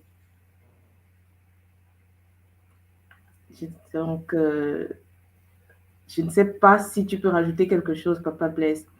Oui, Matondo Maman, c'est vraiment magnifique ce Kaboula. Et moi, j'aurais deux petites questions à poser à tout le monde avant qu'il ne parte, avant qu'il ne s'échappe. La première, c'est on connaît bien l'ordre des Mbundudia, Ndumbu Anzinga, qui est la flamme dorée, et la flamme jaune. Est-ce qu'il y a un lien et lequel et Oui, il y comment a ça un fonctionne? lien. Oui, mais on va travailler également sur le Ndumbo-Nzinga, je vais vous présenter le lien. Mais effectivement, il y a un lien entre... Alors, il faut bien comprendre que, par exemple, je prends le cas de Mbenza. La flamme Mbenza, l'oranger, est une flamme qui est venue à l'existence suite à une combinaison des êtres de la flamme jaune et les êtres de la flamme rouge. Les Ngimbi et les Mpudi ont eu des enfants. Vous comprenez? Et Magnifique. les enfants qui sont nés, parce que la galaxie et l'univers est peuplé des êtres qui se mélangent. Mm. Et on se mélange, je parle de mélanger au sens biologique du terme également. Ça a donné naissance à une nouvelle lignée. Et cette lignée, c'est ce qu'on appelle chez nous les Mbenza. Donc, avant, les Mbenza n'existaient pas. Les Mbenza émanent de la combinaison, le croisement, je vais dire, entre les Mpudi et les Ngimbi. C'est comme vous allez voir, par exemple, lorsque nous allons arriver chez les Makaba, vous allez voir que les Makaba sont les gardiens de la forêt sacrée. Mais lors de l'incarnation dans le Nza, il n'y avait pas encore de forêt. Donc, il n'y avait pas encore les Makaba. À quel moment les Makaba sont venus à l'existence? C'est lorsque les Nanga, lors de sacré des Nanga, se connectaient avec les Mpudi. Il y a eu des croisements. Et la lignée qui est venue à l'existence a donné naissance à ce que vous voyez. Alors, je vous explique quelque chose. Lorsque vous arrivez dans ça, prenez le cas par exemple du Cameroun, vous allez voir qu'au Cameroun, il y a plusieurs lignées. Et les anciens, dans la tradition ancestrale, nous disaient que nous sommes exogamiques. Normalement, un Bamileke ne pouvait pas se marier avec un autre Bamileke. Les Bamileke devaient se marier à l'extérieur de l'union Bamileke, puisqu'en effet, l'enfant qui naît d'une femme Bamileke est Bamileke. Vous voyez la différence? C'est-à-dire qu'en effet, puisque nous sommes matrilinéaires, lorsque une maman tombait enceinte, qu'elle tombe enceinte d'un Bété, qu'elle tombe enceinte d'un Béti, qu'elle tombe enceinte d'un Douala, l'enfant là est bamilégué d'abord. C'est-à-dire qu'en fait, on permettait à l'enfant, à une fille bamiléguée, de se retrouver à l'extérieur de la matrice utérine pour enrichir la tradition. Parce que le patrimoine génétique Douala, une fois en connexion avec les filles Bami, donne naissance à un nouveau enfant, mais qui reste bamilégué. Sauf que cet enfant, même si il est bamilégué, comme on dit au Congo, c'est un café au lait. Hein, c'est un café au lait, c'est un croisement. Le patrimoine génétique de cet enfant sera enrichi par le patrimoine génétique de sa mère ou de son père, qui parfois est extra-communautaire, extra-lignée. Voilà. Parce que dans la tradition Congo ancien, on ne pouvait pas se marier dans la même lignée, parce qu'on a le même totem. Tous les Bamileke, globalement, en tant que lignée d'un même ancêtre, a un totem unique, l'alliance que l'ancêtre premier Bamileke a effectuée avec les êtres de la nature. Donc, tous les descendants peuvent avoir les totems individuels séparés, mais ils sont tous enveloppés par la lignée Bamileke, dans un totem de la royauté Bamileke, c'est ça. Sauf qu'aujourd'hui, on se marie entre nous. Et donc, on crée à l'intérieur de notre structure, la Congo Zoulou, à l'intérieur des Zoulous, on crée de l'inceste énergétique. Et c'est très dangereux. Voilà pourquoi notre taux de vibration a baissé. Parce que nous commettons l'erreur de rester dans la même matrice. Alors que c'était interdit à l'époque des anciens. Pour enrichir ta matrice, tu dois aller à l'extérieur. Et ça purifie la lignée. Parce que l'enfant reste toujours bamilé, qui vient d'une maman. Voilà. Vous voyez? Donc, papa, effectivement, on va travailler là-dessus. Tu vas voir qu'en effet, les Ndumbo Nzinga, on va en parler, ils ont une relation étroite avec toutes les lignées. Voilà, toutes les lignées là sont connectées à Ndumbo Nzinga. Parce que n'oubliez pas que là, je suis en train de vous parler des différentes réalités, mais toutes ces réalités-là font partie d'un ordre cosmique, hein, un ordre unique cosmique, Bundu Dianza. Et ces êtres-là sont gouvernés par des êtres plus avancés, parce que n'oubliez pas qu'il y a aussi des êtres aquamarines, des êtres de la lignée bleu, machin, on va voir ça plus tard. Voilà. Donc, effectivement, ils sont tous liés, papa. Oui. Et ça me renvoie simplement au fait que pour bien comprendre ça, il suffit de travailler sur des combinaisons de couleurs et on comprend que telle couleur combinée à tel produit telle couleur combinée à tel produit tel. Ça permet de comprendre derrière l'histoire des lignées. Est-ce que ça peut être ça? Oui, ça peut être ça, papa. C'est ça, en fait. C'est même pas, ça peut être ça, c'est ça. En fait, il faut bien comprendre. Vous savez, lorsqu'on dit les noirs, c'est pas normal de dire ça, en fait.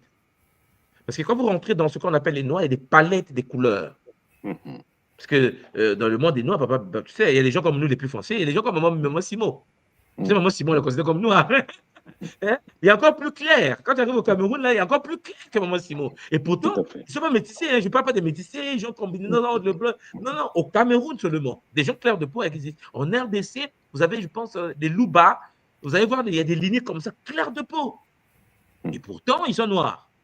La question qu'il faut se poser, c'est que lorsqu'on dit noir, ou bien ça devenait comme, c'est seulement comme une idéologie. Ouais, c'est une idéologie. Le fait qu'on n'est pas clair de peau blanc, on est noir. Mais sauf que quand vous arrivez au Japon, vous travaillez à Tokyo, vous avez des Japonais foncés. Il y a des Japonais noirs, plus noirs que Maman Simon. Mais il est japonais. Bon, vous allez dire qu'il n'est pas japonais comment?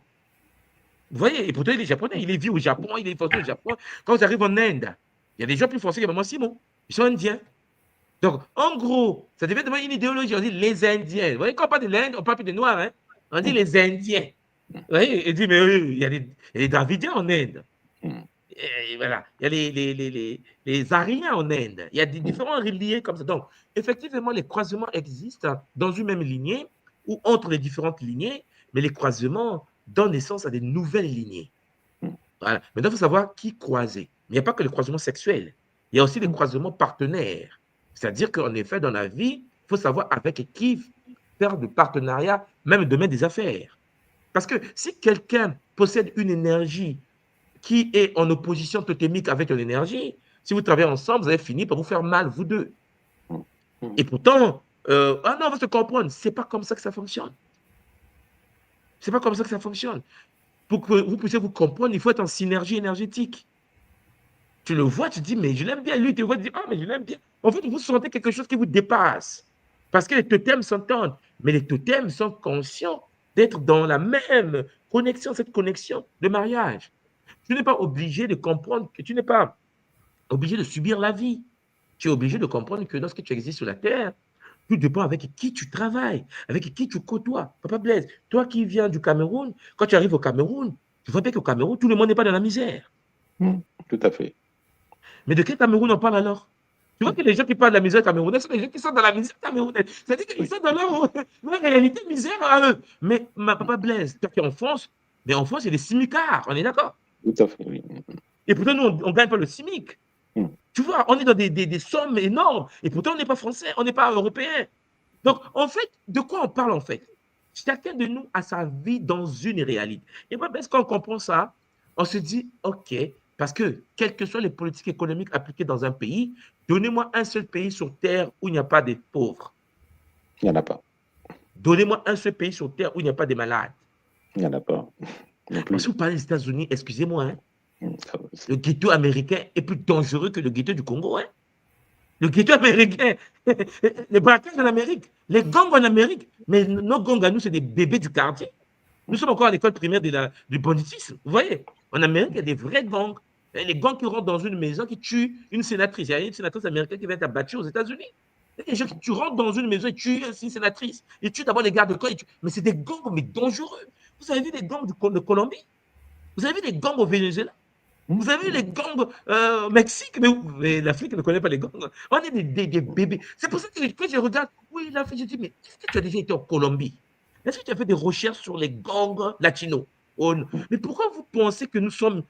On est des bébés, on vient de naître il y a 60 ans. C'est pour cela que vous comprenez que le regard que nous pouvons avoir sur l'Afrique, quand tu comprends que nos pays n'ont moins de 70 ans, voilà, nos pays ont moins de 2 générations. Nos pays, là, que vous voyez là, c'est tellement jeune que quand vous regardez la posture de Maman Simon en Allemagne, vous dites, attendez, en moins de 60 ans, on a produit des Simons, on a produit des Blaise. Tu réfléchis différemment. Tu dis, attendez, on nous a gardés pendant 5 siècles. En moins de 60 ans, on a ça. Mais dans 200 ans, vous allez... Dans 400 ans. Mais vous n'allez rien comprendre. Vous voyez? En moins de 60 ans, on a Dangote. Vous voyez? Hein? Dangote fait peur. Il fait peur. Les Américains, les Anglais ont perdu des parts de marché au niveau du ciment, du pétrole en Afrique, à cause d'une seule personne. Mais s'il y avait 20 000 Dangote sur le continent, bon, 20 000, 10 Dangote sur le continent, vous vous rendez compte de ce que ça veut dire? C'est pour cela que vous devez relativiser la vie. Il faut regarder la vie avec l'œil de l'expérience individuelle. Il ne faut pas dire le Cameroun, le Congo, le Gabon. Ce n'est pas comme ça qu'on raisonne. Il faut raisonner en termes de niveau de conscience. Parce que quand tu arrives dans ton milieu à toi, à ton niveau de conscience à toi, dans ton milieu à toi, il n'y a pas la misère, il n'y a pas la souffrance, il n'y a pas la pauvreté. Les enfants étudient dans les grandes universités. Les gens sont soignés dans les hôpitaux les plus magnifiques du continent. Les gens qui sont au Congo qui vont se soigner jusqu'au Sénégal. Ils paient son billet, ils vont au Sénégal se soigner. Il y a même des gens au Sénégal qui n'ont pas accès à cette clinique privée sénégalaise qui coûte cher. Mais des gens qui quittent le Cameroun qui vont se soigner là-bas. Il y a des gens qui prennent l'avion à Douala, il arrive jusqu'à Dakar, il se soigne, il repart. Mais il a un pouvoir d'achat énorme, ces gens-là. Mais nous, on ne comprend pas ça. Nous, on se dit, on est maudit, on est pauvre, on souffre. Mais en qui? Toi, tu souffres. Toi, tu es dans la misère. Parce que tu ne veux pas te déconnecter des pratiques ancestrales, istéfétiques, métatroniques et démoniaques. Parce que les Mpoudzi sont là pour nous tous. Et quand tu comprends ça, tu comprends quand tu arrives en Amérique, tu regardes, tu dis, il y a l'Amérique des riches, des gens bien, mais maman Simo, en Amérique des riches, il y a des noirs, il y a des quartiers des noirs en Amérique. Donc c'est pour ça que les gens disent, oui, les noirs souffrent en Amérique. Je dis, mais de quoi tu parles? Tu es déjà allé là-bas, oh non? Tu as regardé la télé. En fait, beaucoup de gens pensent que les noirs américains sont tous des déchets. Alors que quand tu arrives en Amérique, tu as des quartiers, maman Simon, et aucun blanc. Mais des gens puissants. Mais quand je vous dis puissants, parmi les hommes les plus riches des États-Unis, quoi. Vous voyez? Et pourtant, ça passe par la télé, maman. Tout ça, c'est parce que nous ne comprenons pas l'enjeu terrestre. L'Empudi nous enseigne que vous devez regarder les choses de manière sectorielle, microcosmique. Il ne faut pas regarder les choses de manière globale au départ, vous allez biaiser votre analyse. Il faut regarder les choses. On dit, ah, là-bas, il y a la prostitution. Ah, les femmes là-bas sont faciles. C'est des raisonnements bêtes, en fait. Parce que quand vous arrivez dans un pays et vous dites que toutes les femmes ne sont pas normales, les femmes, mais de quoi tu parles? Tu as croisé 2, 3, 4 personnes qui sont dans ta vibration. Tu penses que toutes les autres femmes ne sont pas normales, vous comprenez? Et alors qu'à Brazzaville seulement, le petit Congo avait 6 millions de personnes, je connais des femmes, des filles, qui jusqu'à 19 ans, 20 ans, étaient étudiants, jusqu'à leur mariage, sont restées vierges. Chrétiens. Je ne parle pas des gens de la tradition, donc là, qui nous non, non. Je parle du christianisme seulement, maman Simon, du continent. Il y a des filles dans le christianisme vierges jusqu'au mariage. Papa Blaise. Oui, tout à fait. Pourtant, ils sont en Afrique. Oui. Parce que tout le monde pense que tous les Africains sont non, ils sont tous des vierges, c'est mort. Non, tu as croisé les pourris parce que tu vibres à la pourriture. C'est pas pareil, là. Il y a des gens qui vivent à la fréquence où tu croises des gens qui disent que c'est pas possible. Beaucoup de gens pensent qu'en Afrique, il y a des alcooliques. Ah ouais, ils boivent beaucoup, ils aiment. Non. Il y a des gens en Afrique qui ne boivent. Moi, par exemple, depuis que je suis né, l'alcool, ce n'est pas mon domaine. Mais il y a des millions de gens. Mais je vous dis, je suis arrivé au Cameroun chez Papa Blaise. Papa Blaise, j'ai vu des Camerounais qui ne fument pas, qui ne boivent pas. Oui, tout à fait. Mais qui sont puissants. Papa Blaise, d'une puissance inégalée. C'est-à-dire que je parle d'une puissance où tu te dis, ils ne sont pas africains. Je dis, mais attendez, pourquoi on ne parle pas de vous dans le monde? Et pourtant, surtout dans le domaine, je vous ai pris le domaine de CEMAC, Papa Blaise, tu connais bien la BAC, mais les banquiers camerounais qui travaillent à la Banque centrale, maman Simon, ce n'est pas des galérins qui gagnent le SMIC. Le pouvoir est trop énorme. Mais, ouais, lorsque tu n'es pas touché par Mpoudi, tu vas généraliser. Tu vas dire, ouais, le Cameroun, tu vois, ah ouais, le Gabon, ah, on souffre. Non, attendez. Il faut qu'on change la manière de regarder le monde. Les gens ne souffrent pas, tu souffres avec les gens qui souffrent comme toi. Mais et papa, ça va toujours exister et ça ne va jamais changer, Papa Blaise, tant que Maman Kossi ne va plus reprendre le contrôle de la matière. Même à la période pharaonique, vous pensez que tout le monde vivait comme les prêtres des temples d'Amon? Vous pensez que tous les Africains vivaient comme les gens des prêtres des temples d'Isis? Non, parce que chacun de nous a une chance et une malchance. Chacun de nous est dans une connexion aux forces. Alors, papa, il faut que nous changions. Maman aussi. Je me demandais aussi pendant que tu parlais si la vision aussi du moins, si la vision qu'un être peut avoir est aussi, du moins, influencée par en fait, par l'énergie dans lequel il baigne. Parce qu'il y en a qui ne voient pas justement qui ne voient pas, si on est dans un certain environnement, on ne va pas voir, on ne peut même pas savoir et percevoir qu'il y a d'autres gens dans d'autres dimensions ou bien qui vivent autre chose. On voit en fait ce dans quoi on baigne. Mais c'est l'épigénétique, Maman Simon. L'épigénétique. Vous savez, euh, j'avais pris mes enfants, je les ai amenés au Congo. Je suis dans Simon Sévère Brazzaville. Et après, on est parti au Japon.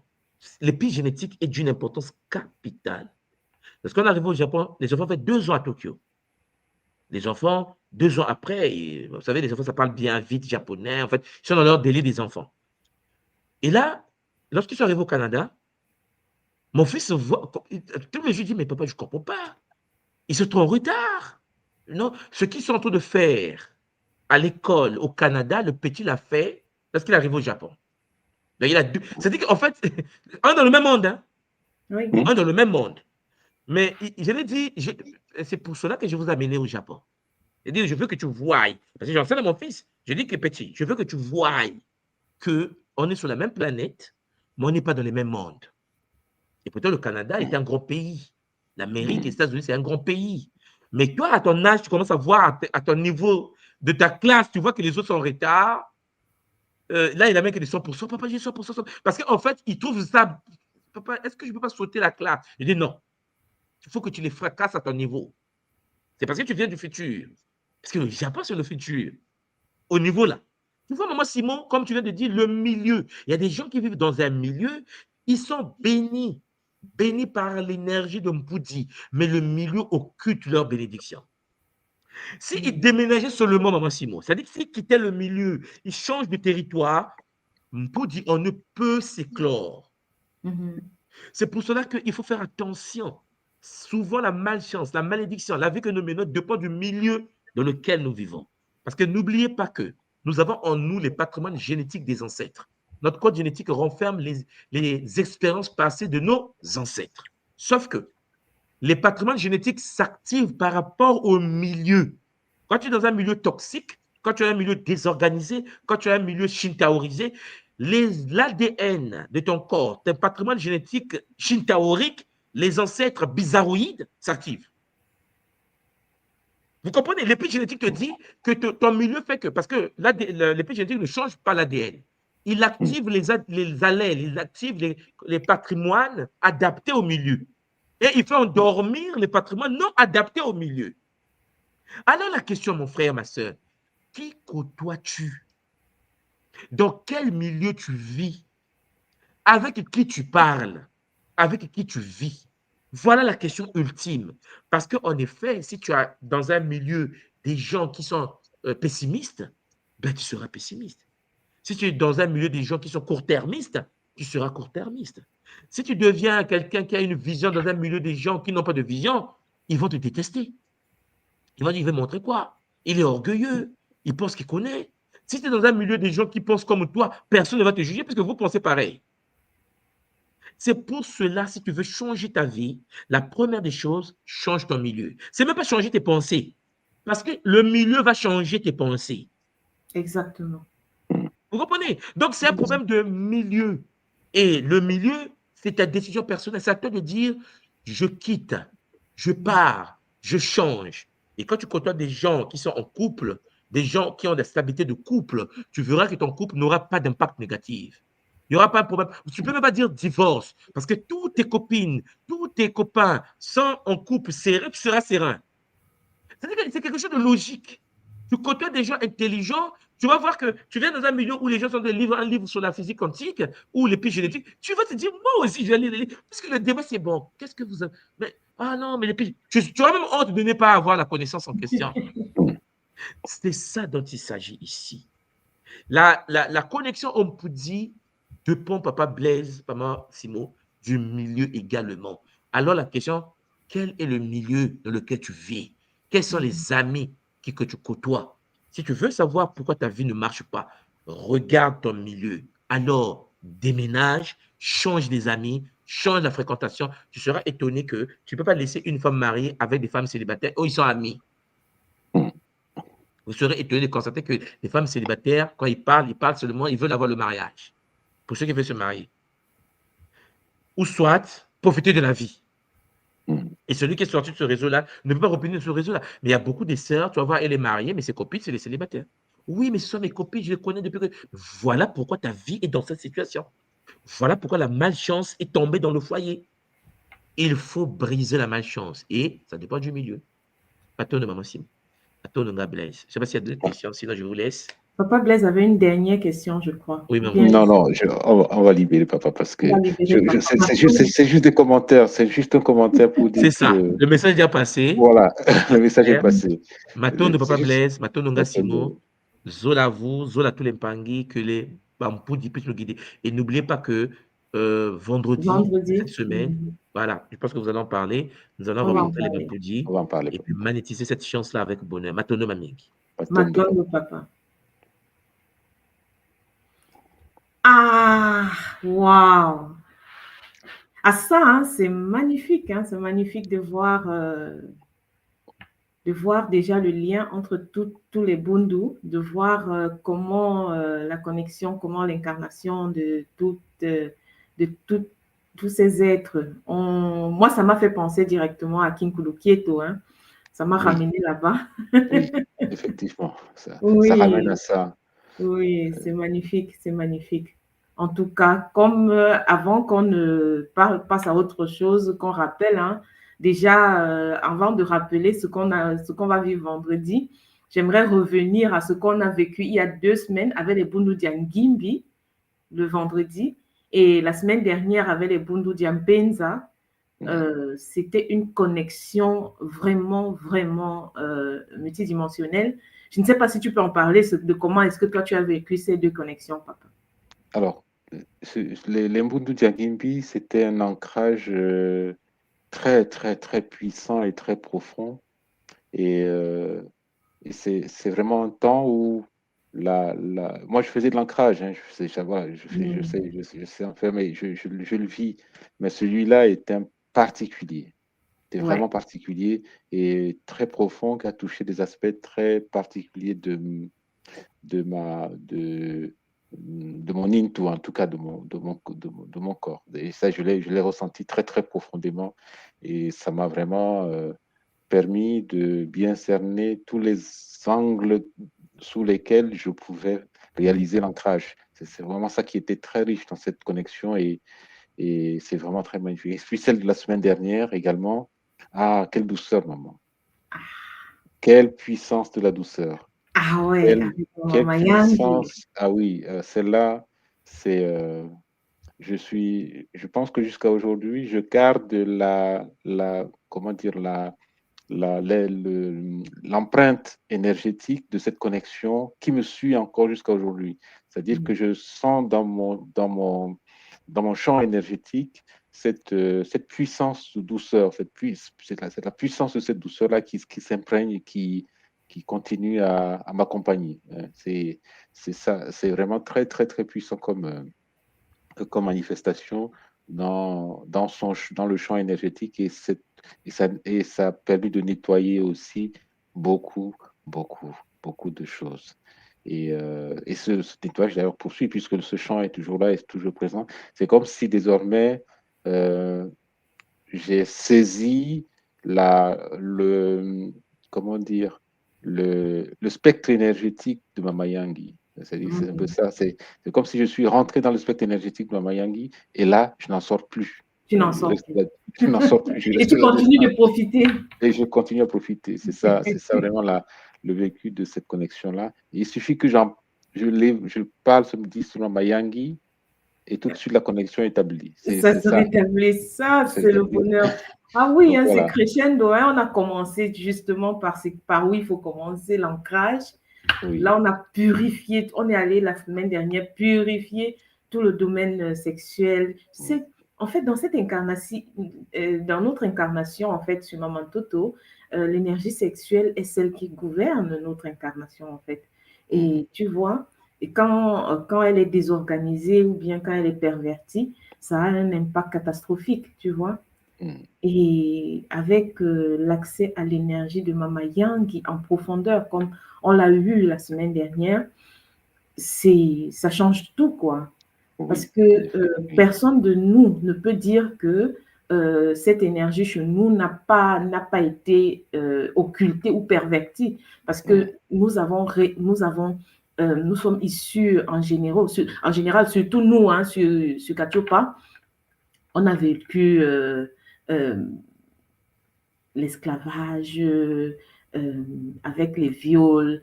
En fait, déjà la migration de l'Égypte ancienne, où nos ancêtres avaient été poursuivis, fracassés, violés, et tout ce qu'on a vécu avec la colonisation qui en a suivi, et nos ancêtres actuels qui vivent des polygamies, des mariages bizarroïques, tout ça qui a eu un impact énorme sur notre ADN. Donc, aujourd'hui, vraiment, pour sortir de là, je crois que cette énergie qui a été déployée, c'est vraiment très, très, très important. Et je veux dire, c'est même une occasion unique de pouvoir réaliser ce travail de nettoyage, de purification. Exactement. Exactement. On a commencé, on a fait l'ancrage, on a purifié cette énergie. Et l'avantage, en fait, c'est que une fois que tu y as accès, tu peux le renouveler au quotidien. Oui. Tu peux retourner là-bas chaque jour, profiter. Même à chaque instant, il suffit de se mettre au calme. Rien que de prononcer Mayangi, bah, l'énergie revient. C'est là. C'est là. C'est magnifique. Et vendredi, on ira à la rencontre de la reine des reines. Oui. Oui, de la reine des reines, Kossi. Et du roi, l'un des rois des rois, Nebumbaloa. Ah, ça. Ah oui, ça c'est quelque chose. On voit bien que c'est dans le même champ, c'est le même univers, avec des places, des postures et des manifestations simplement différentes. Exactement. Exactement. Mais toujours très, très, très important pour l'incarnation sur Maman Toto.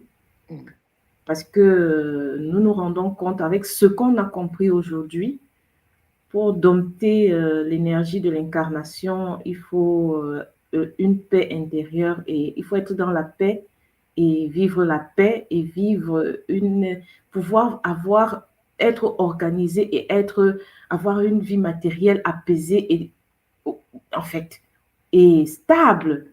Dans cet univers désorganisé.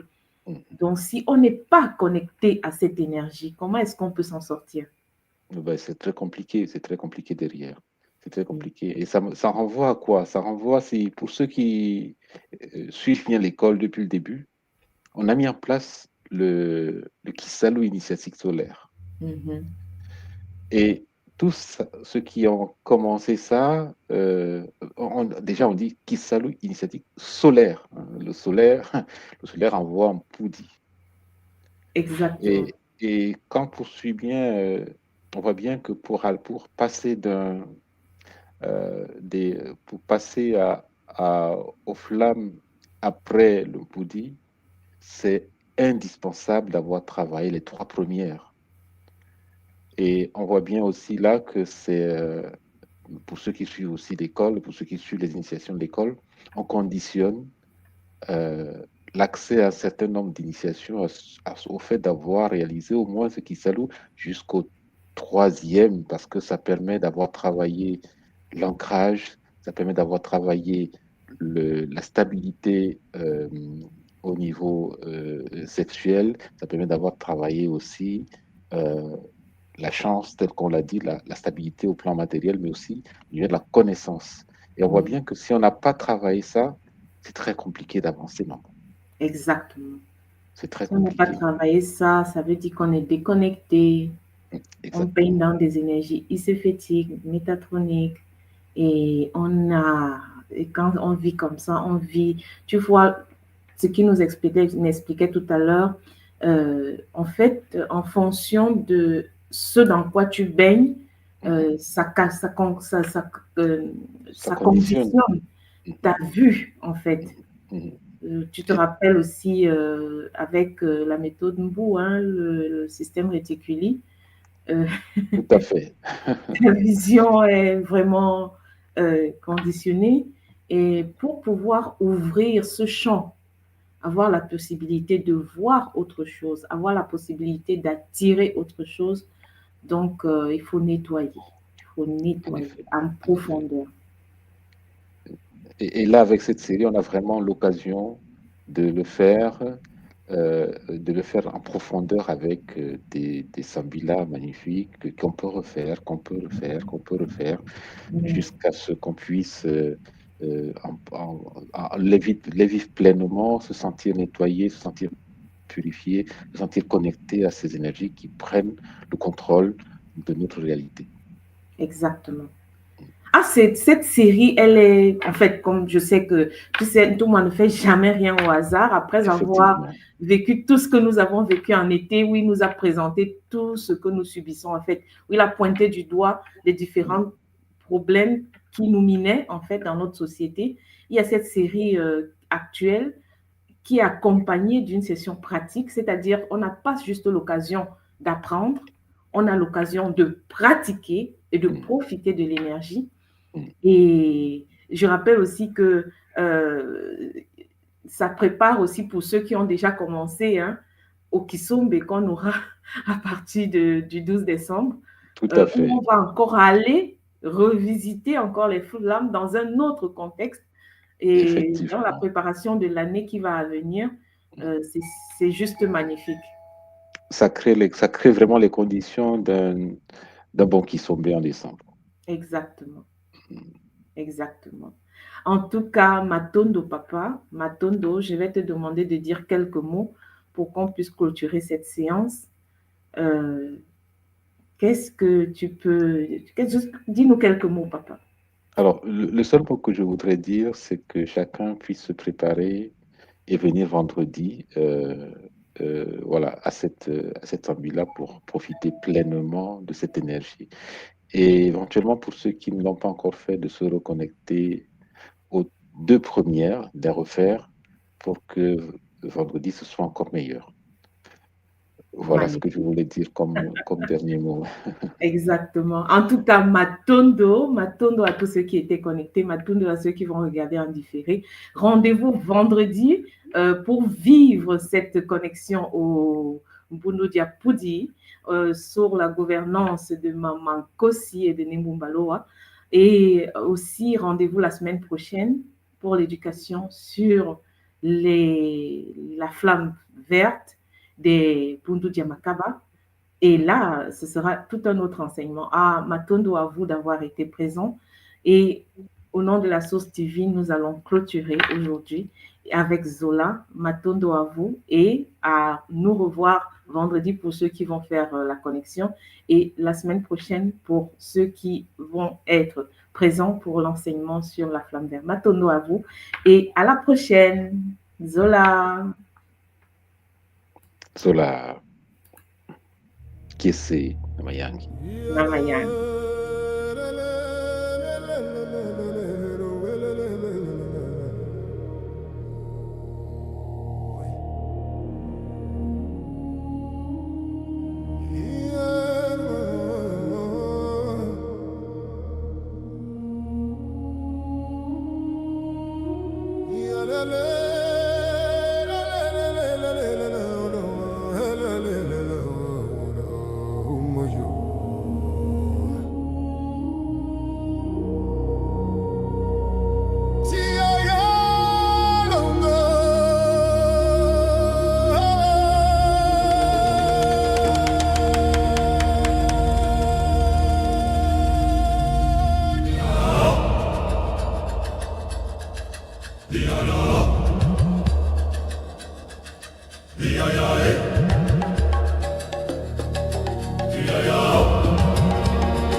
Zinga yalo vilalo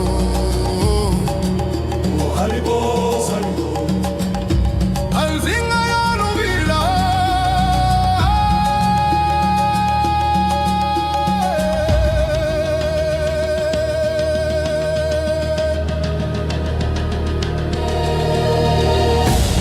Timba morusi Ansina dufu Timba moyo Awela jazinga Timba morusi Ansina dufu Timba moyo Awela jazinga Timba morusi Awela jazinga Timba moyo Awela jazinga Timba morusi Awela jazinga Timba moyo